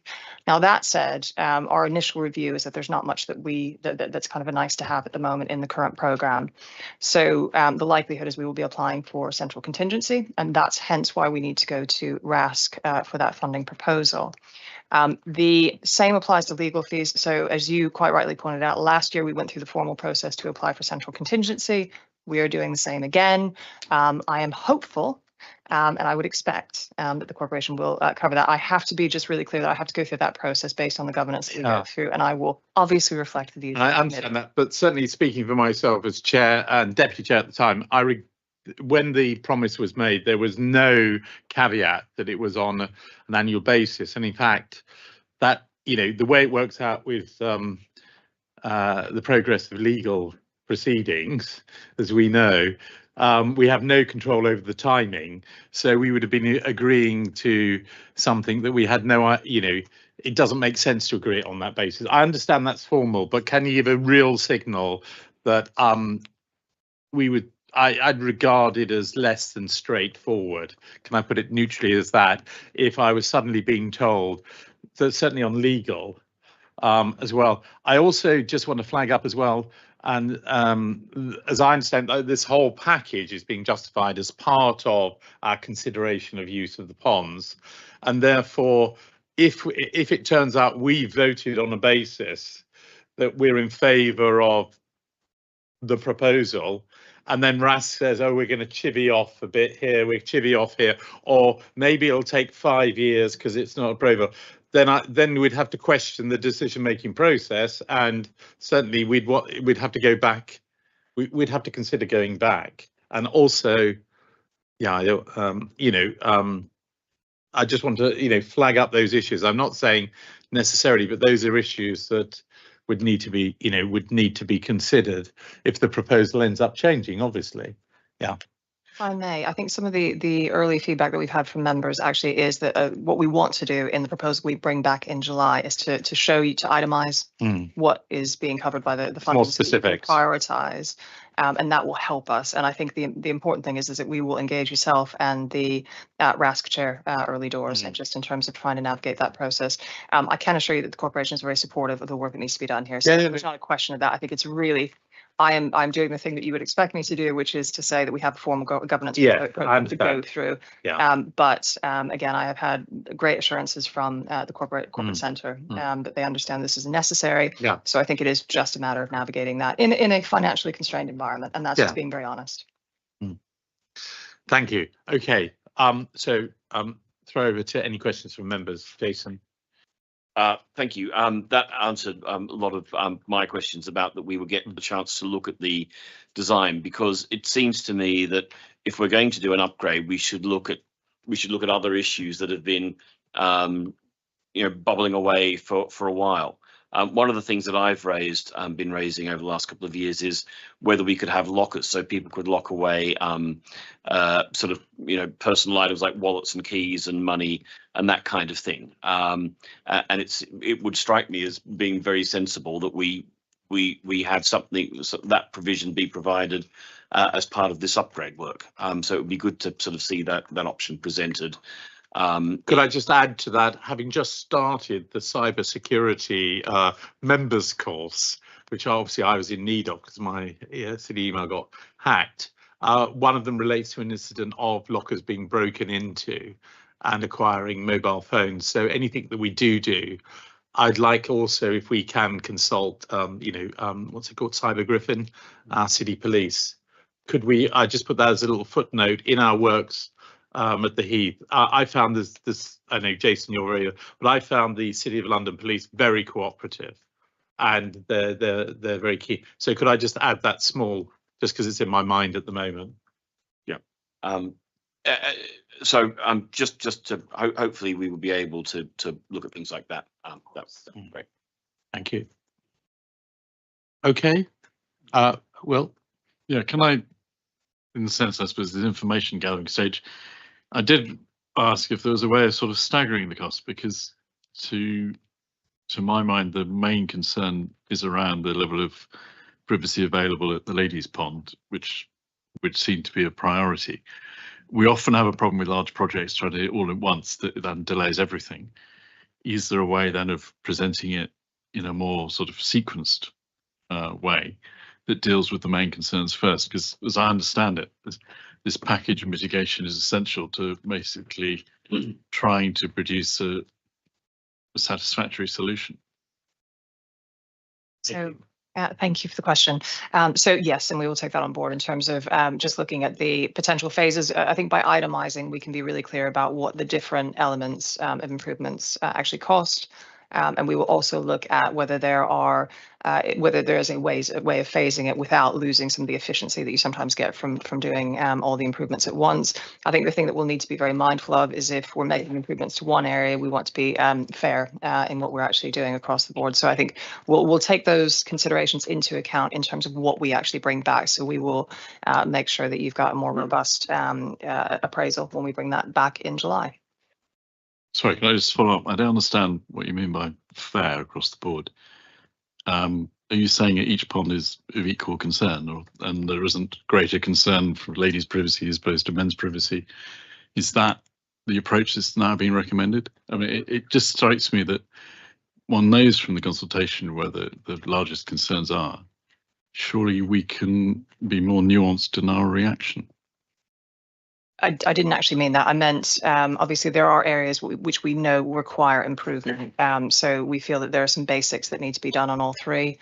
So I think those are the ones that we would suggest that actually, if there are some basic improvements that we can achieve across all three, we would be recommending all of those. But in relation to your point about the additional facilities, we absolutely recognise that that is a specific concern. So the proposals that we'll bring forward will prioritise based on what we have had in the feedback. So to be really clear, it will recognise and respond to the feedback that we have had. If I could just add before going to the deputy, whilst on this issue, which we're yet to to vote on, and we've seen the consultation. We're going to give it such weight as we give it, and having heard the tonic responses to questions at the consultation and at this committee, obviously there are people that have views on both sides that are nuanced. They range. There will be some people who are particularly concerned for religious, other reasons, and other reasons about that separate changing is important. It may not overcome their objection, but it may mitigate, and for some it may mitigate entirely, for some not at all, and for some a bit. But it does seem to me that and I'm sure you're saying the same thing, but as well as just basic things of like making sure the changing rooms, I'll just say this because it was raised at one of the forums before, I've got hooks on and, the showers work. In respect of, the issue that that has led us all here and all the money that's been spent in consultation, it seems to me that it should be a priority the separate changing rooms and the details should be rated as a priority, because how else are we going to vote and give weight to it? If some of us don't care, either way, it doesn't matter, but some of us might take the view that overcomes some of their concerns. And if they're then told, well, it's not a priority, it'd be 10 years of it not being, then it may in fact the work. So I would really, from our point of view, I would want to see this as a priority. I don't know what other members are, but I think that's really what Will is saying as well. And that was an issue, as we know, in the consultation picked up. As Deputy. Thank you, Chairman. I think it's very important that when you come back to the July meeting, you come back with proper proposals. I mean, you've got page 104 here, and it just looks like a piecemeal sort of stick bits in. We want to see a proper plan and see exactly what you are proposing to do. So that's my first point. I think that's very important that members should be aware of that. I mean, I'll just pick up, if you look at page 135, I mean, I can't imagine that we're not going to refurbish that, which is the men's pond toilets, which looks a shambles. That's what gives local authorities a bad name. We half do things and then we leave the rest of it. It does say here there's bits that are in a poor state of repair, etc., etc. But it isn't clear from this exactly what we're doing. And what I also want to see is some proper timelines as to when this is going to be done, so that we can hold the contractors to account. I think it's so important to be able to do that, because otherwise we'll be sitting here in 12 months' time or 18 months' time saying, oh, well, we've agreed this, but it hasn't been done. It's our responsibility as members to make sure it does happen within a particular timeline. So please, can I request that that is put into the report to be agreed by members at the next meeting? Thank you. Like me just to come back on that and confirm yes to both of those. So I think the plan will be a detailed design. This is an initial outline that has been given. So I think what we're, again, keen to do was to get the committee feedback before we went off and did the detailed design. I think having some of that feedback has been quite important.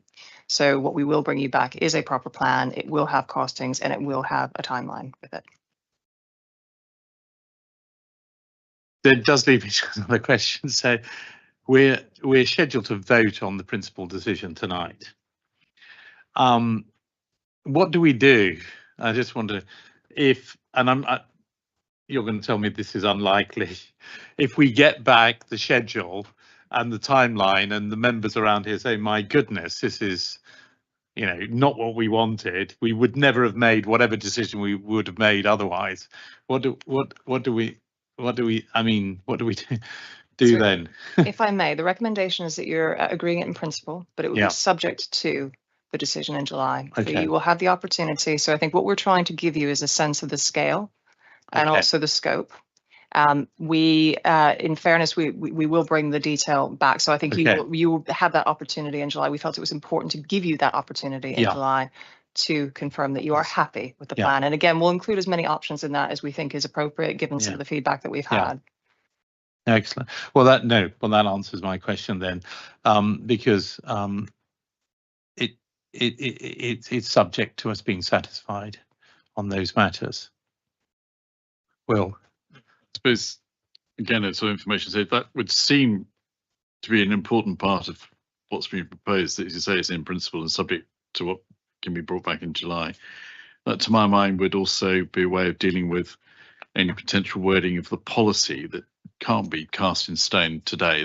That would just be asking too much for one. So again, that surely should be subject to the Appendix 5 wording, because the way the resolution is at the moment, we're asked to approve the wording of Appendix 5. Now that seems to be asking too much up front. I was either going to suggest we add a power of delegation to the chairman and the officers, but if it's coming back in July, surely that also should be subject to only an in-principle decision, not a detailed wording, because like all this at the moment, people, interesting to see people weren't aware that we asked to approve a whole set of wording. It's more about we can't find it. Yes. One moment. I can tell you it's 301.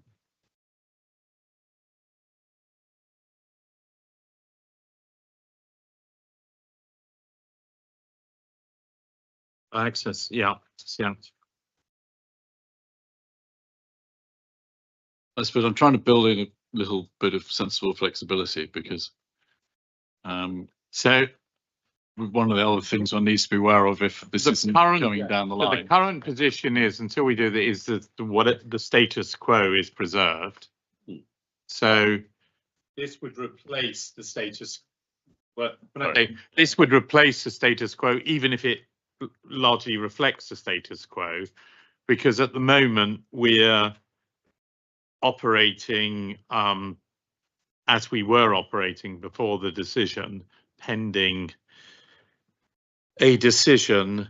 So there would be, I mean, if we're making in principle decisions subject to condition, I think Will is right then that, you know, that would be the time to finalise a new policy, bearing in mind that the current status quo will continue until that. Sorry, I don't understand why Mr. Upton and yourself are taking that position.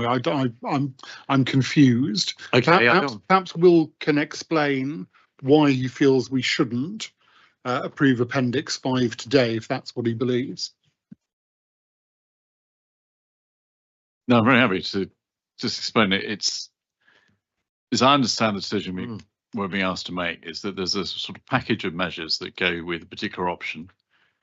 I have to say other options don't seem to have that level of detail, but what is put forward, if option 2, which is basically trans-inclusive spaces as currently operated, also includes obviously the package of funding that's been explained, won't really have more detail until July, but also includes an Appendix 5 wording that seems a lot of people in our committee weren't actually particularly aware of was being asked to be approved as verbatim text.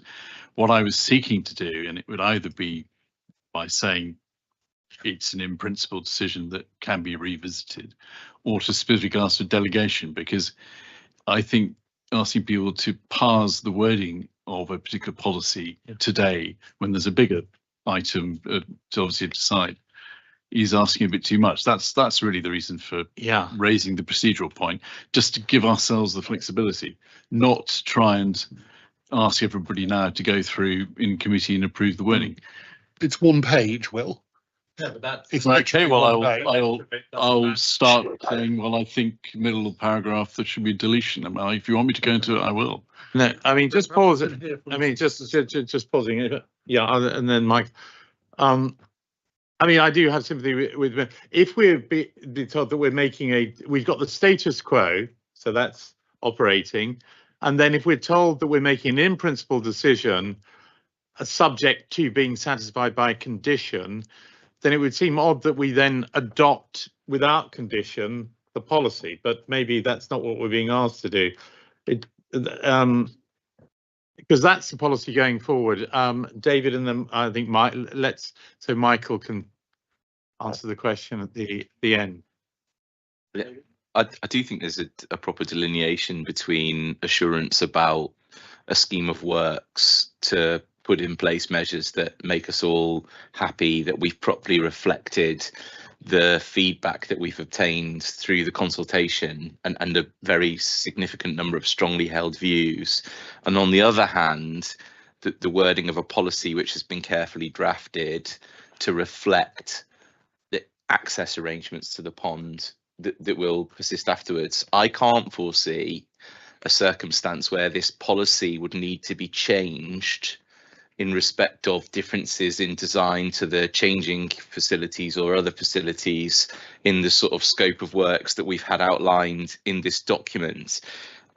Beyond that, for me personally, I would like to support Appendix 5, irrespective of those sensible arrangements which are being made in respect of design and process.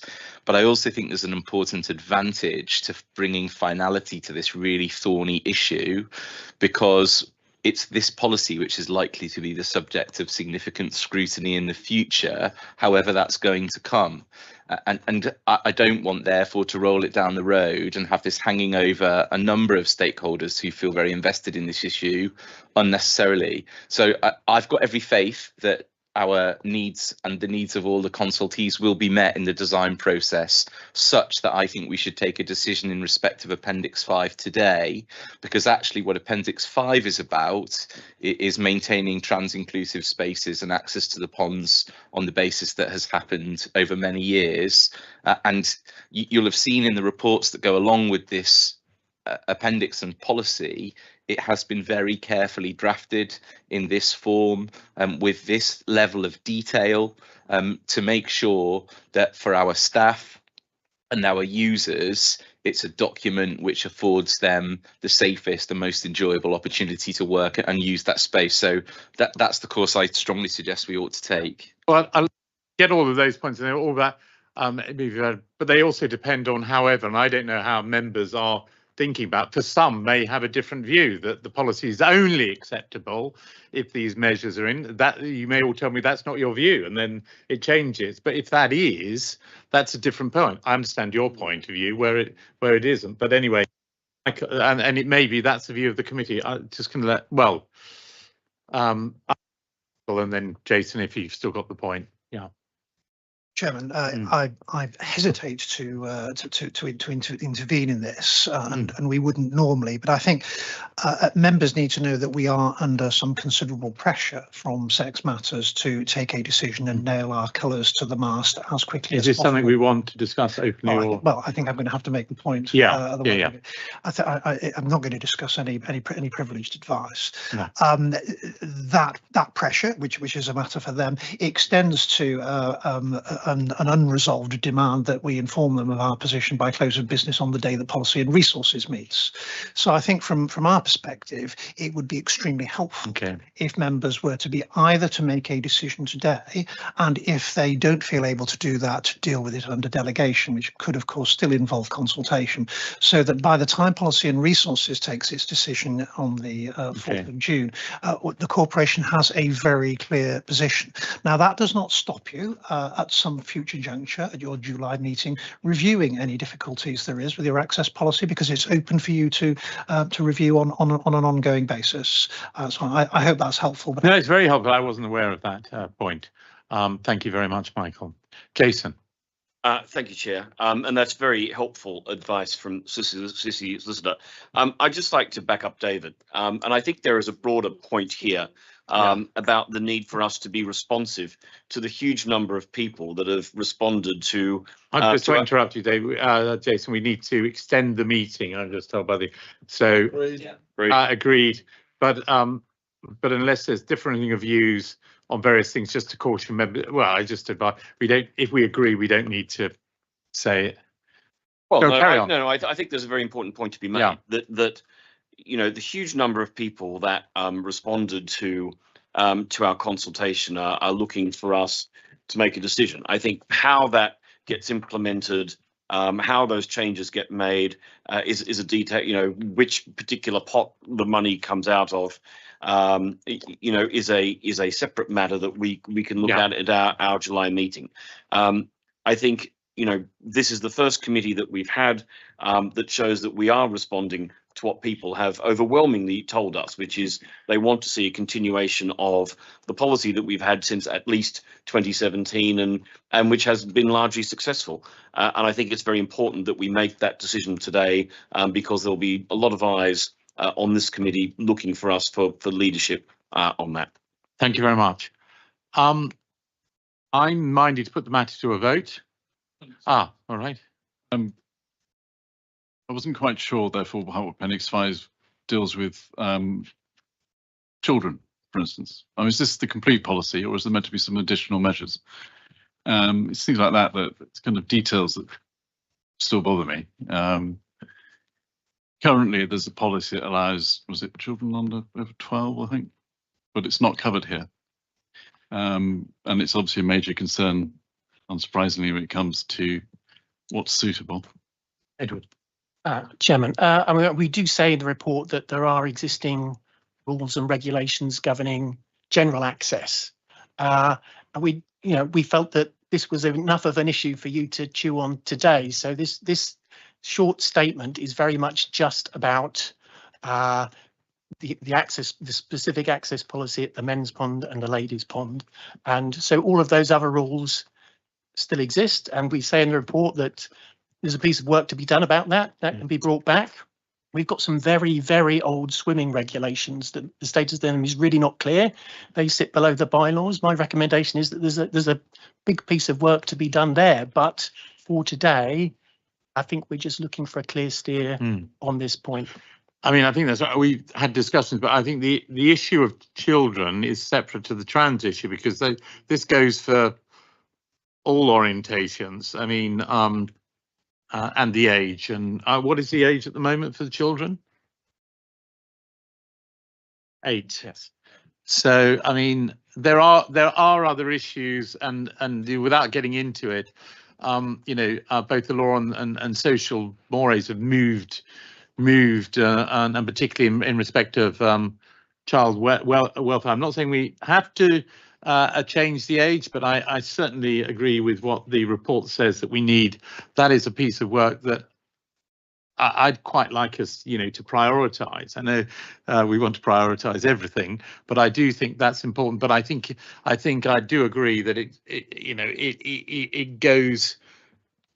That's an issue, regardless of the trans issue, that I would want prioritised and looked at for other reasons, to do with child protection.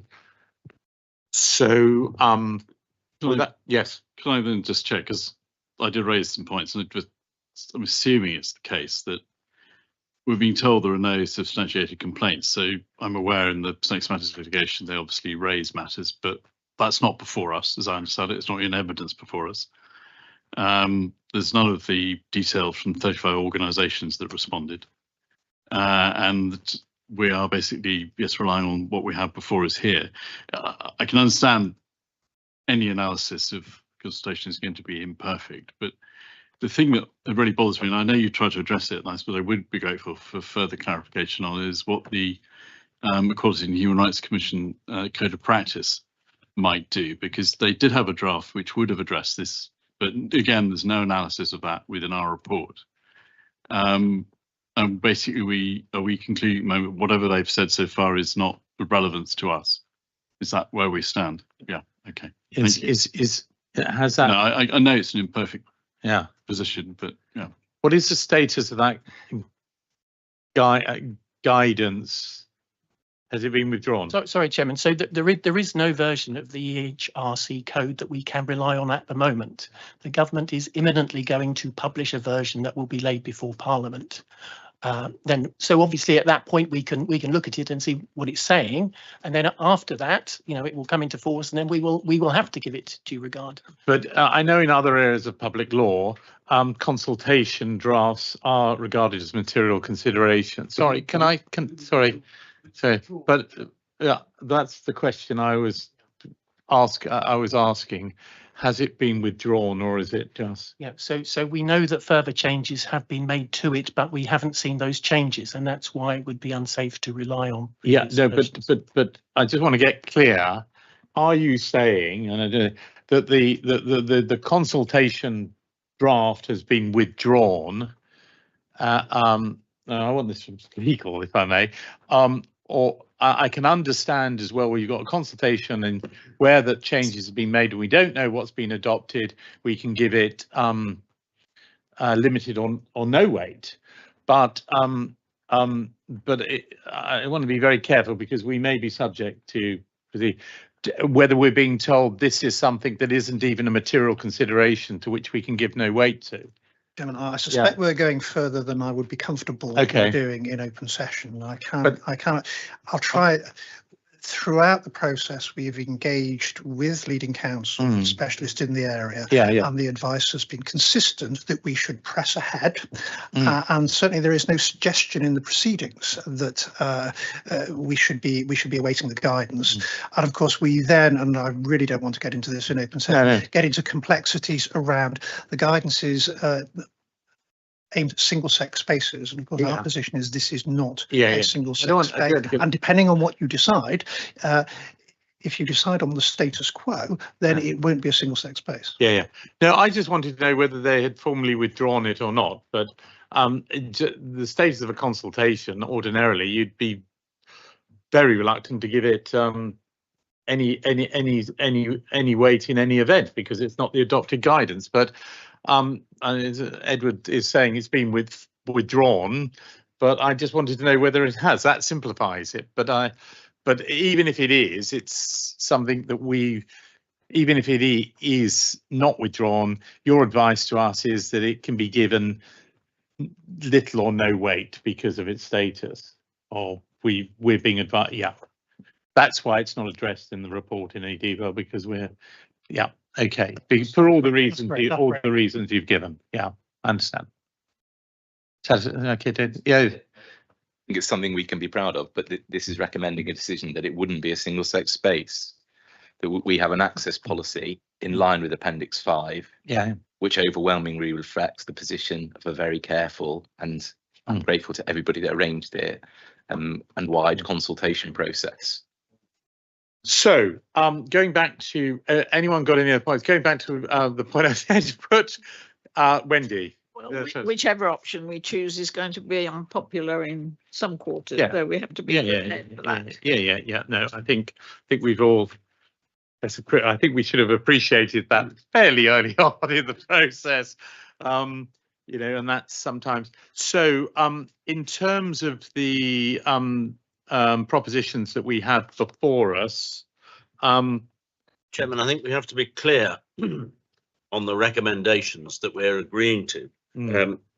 What we've got here currently on page 96 is provide comments, etc. So we actually need to spell out what we're agreeing to. If I may, so if you look at the bottom of that page, it's actually the Hampstead, Heath, Highgate Wood, Queen's Park Committee and Policy and Resources Committee members are asked to approve an option. That's an alternative one. Yeah, so it's the next set of recommendations. Yeah.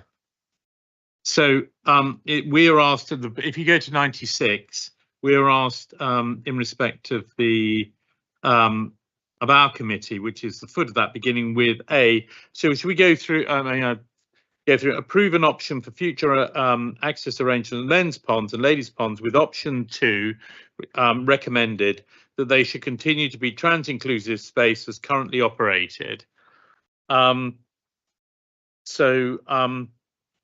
think let's vote on that first, because B is conditional on A. So all those in favour? So that resolution is carried. If selecting option 2, which we have, approve the associated access policy appendix 5 with any necessary amendments. Just slight clarification on any necessary amendments. When are those any necessary amendments? Is that when we revisit in July, or in the future at any stage, which is what Michael indicated, we could always come back? So what we've suggested here is if there were any amendments agreed in this committee, right, we could make those. But I think the City Solicitor's advice remains that if you wish to review this or return to it at a future meeting, we can do that. But we would encourage you to agree B at this stage. So in effect, unless someone proposes an amendment to the policy and an amendment, we are actually looking at B, if selecting option 2, approve the associated access policy appendix 5. So I would put that to a vote, and if it's not carried, then we could look at an amendment. But if it's carried, then can I just check, because it was obviously clarified to us by the solicitor that there are other rules that continue to apply. So I suppose it's subject to that the wording of appendix 5 stands on its own. I think I think you're right that unnecessary amendments would be taken out in that resolution. But there is proposed, I understand, I presume there is support that we are still reviewing the swimming rules. Yes, I mean, I'd like to propose that after we've done that, and I mean, it's in the body of the report. It forms part of the context on what we're voting, but I see no, and I agree with what David has said. It's a very well done report. I compliment officers and on it. We subject to our further requests in so far the details, but we'll have that as a separate resolution to beef up that particular point and just do these 3 first, because it must follow that B is in the context of whatever is existing at the moment, unless anything in B overrides another policy. And Edward's shaking his head. We're looking at other things. So I think, can I put B to the vote, please, and just delete with any necessary amendments from it? Yeah. Again, favour.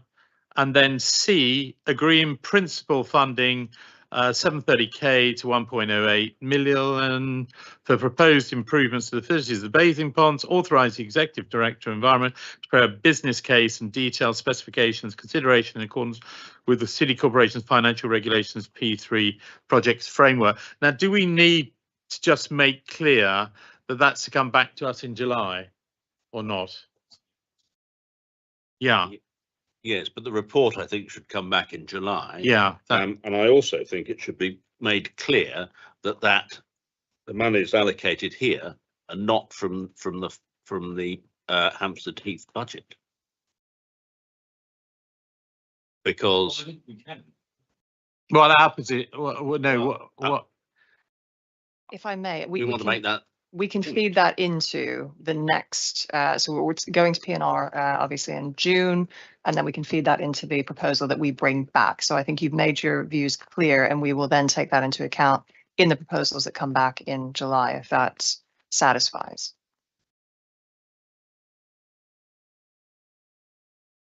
Yeah, I mean, slightly odd. We're agreeing in principle funding without knowing what the source of the funding is. It's like me, I could agree 5 million, not 50 million, for in principle funding for the repairs to my house, and hopefully the corporation will pay it. But I mean, A and B are not from my sense of the committee's resolution. A and B weren't dependent on C. Correct. But if I may, Chair, you are authorising me to undertake a business case. So that business case would be subject to your approval as much as it will be to RASC's approval. So even if you approve in principle the funding amount today, that's just giving us the mandate to go away and actually do the work on the business case. All right. It will be subject to your further approval by necessity of the governance. Okay. So so I think we can put that to the vote. But with, as Katie acknowledged, that the strong steer that we don't expect to come out of our budget, and secondly, we do want the details as we've discussed back in July, and I think you're already alive to that from the consultation committee. That last point. Okay, can I put that to the committee as well, please? And that's carried as well. So thank you all very much. And yes, you may notice I didn't vote. I don't think A and B is separate from C, and I therefore have been abstaining from voting because I think it's a whole package that has to work and has to be proved to work, and we haven't got that information yet. So just to note, that's if people are wondering why I didn't put my hand up. No, I understand. I mean, as I tried to indicate, there are all different views that can be expressed. So you can be in favour of the policy subject to certain caveats and balance, or you could take a different view, as the majority did, that it's not dependent on that. So it's very right that you make it. It's not that you're indicating you're not opposed to it in principle. It's subject to that caveat. Thank you all very much for that. And then the fourth resolution was about the swimming rules. Oh yeah. Oh yes. Just to confirm, I suppose, that they all need review. Not quite sure of the wording to propose. I'm going to propose, and I look to officers on timing because I realise there's a lot of workload, but I do think we have a big focus on the ponds and swimming generally. We always have had, so, and can we have an indication when you think we could have a paper, certainly for discussion, that deals with these legacy swimming regulations that exist, and particularly, can I also flag up, unless committee members don't agree, I do think we should be looking at looking at the issue with children as well. So if I may, I think timescales I'll need to confer with the team because, as you quite rightly note, there is a lot on. In terms of the recommendation, so or the resolution, if you turn to paragraph 94 in your report, the second sentence actually refers to this specific work that we were referring to do. So It could be that you recommend, or that the resolution could be to note a wider review of, or to approve that a wider review of operational procedures will be brought back to the committee in, it says in due course here. Yeah. I think we could say as soon as possible or as soon as Yeah. practicable. Good.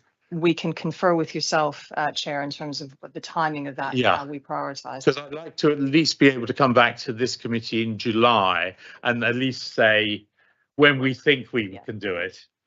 Because in due course, yeah, it's Is civil, you know. open-ended. Yeah, I do understand that. It's So a we great, will- yeah, anyway, I can tell confirm you that. later about, yes, Minister, but now's not the time.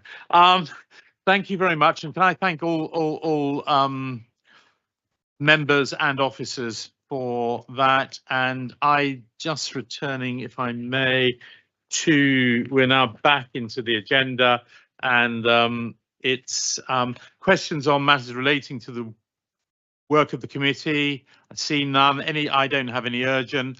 I'm now going to have to propose exclusion of the public, but I think you've got the main decisions. Really nice to see you. Thank you, Chair. Good to see you. Can I just confirm that members agree to exclude the public, and please Agreed, wait yep. while we stop live stream and recording? Tell us when you've done that.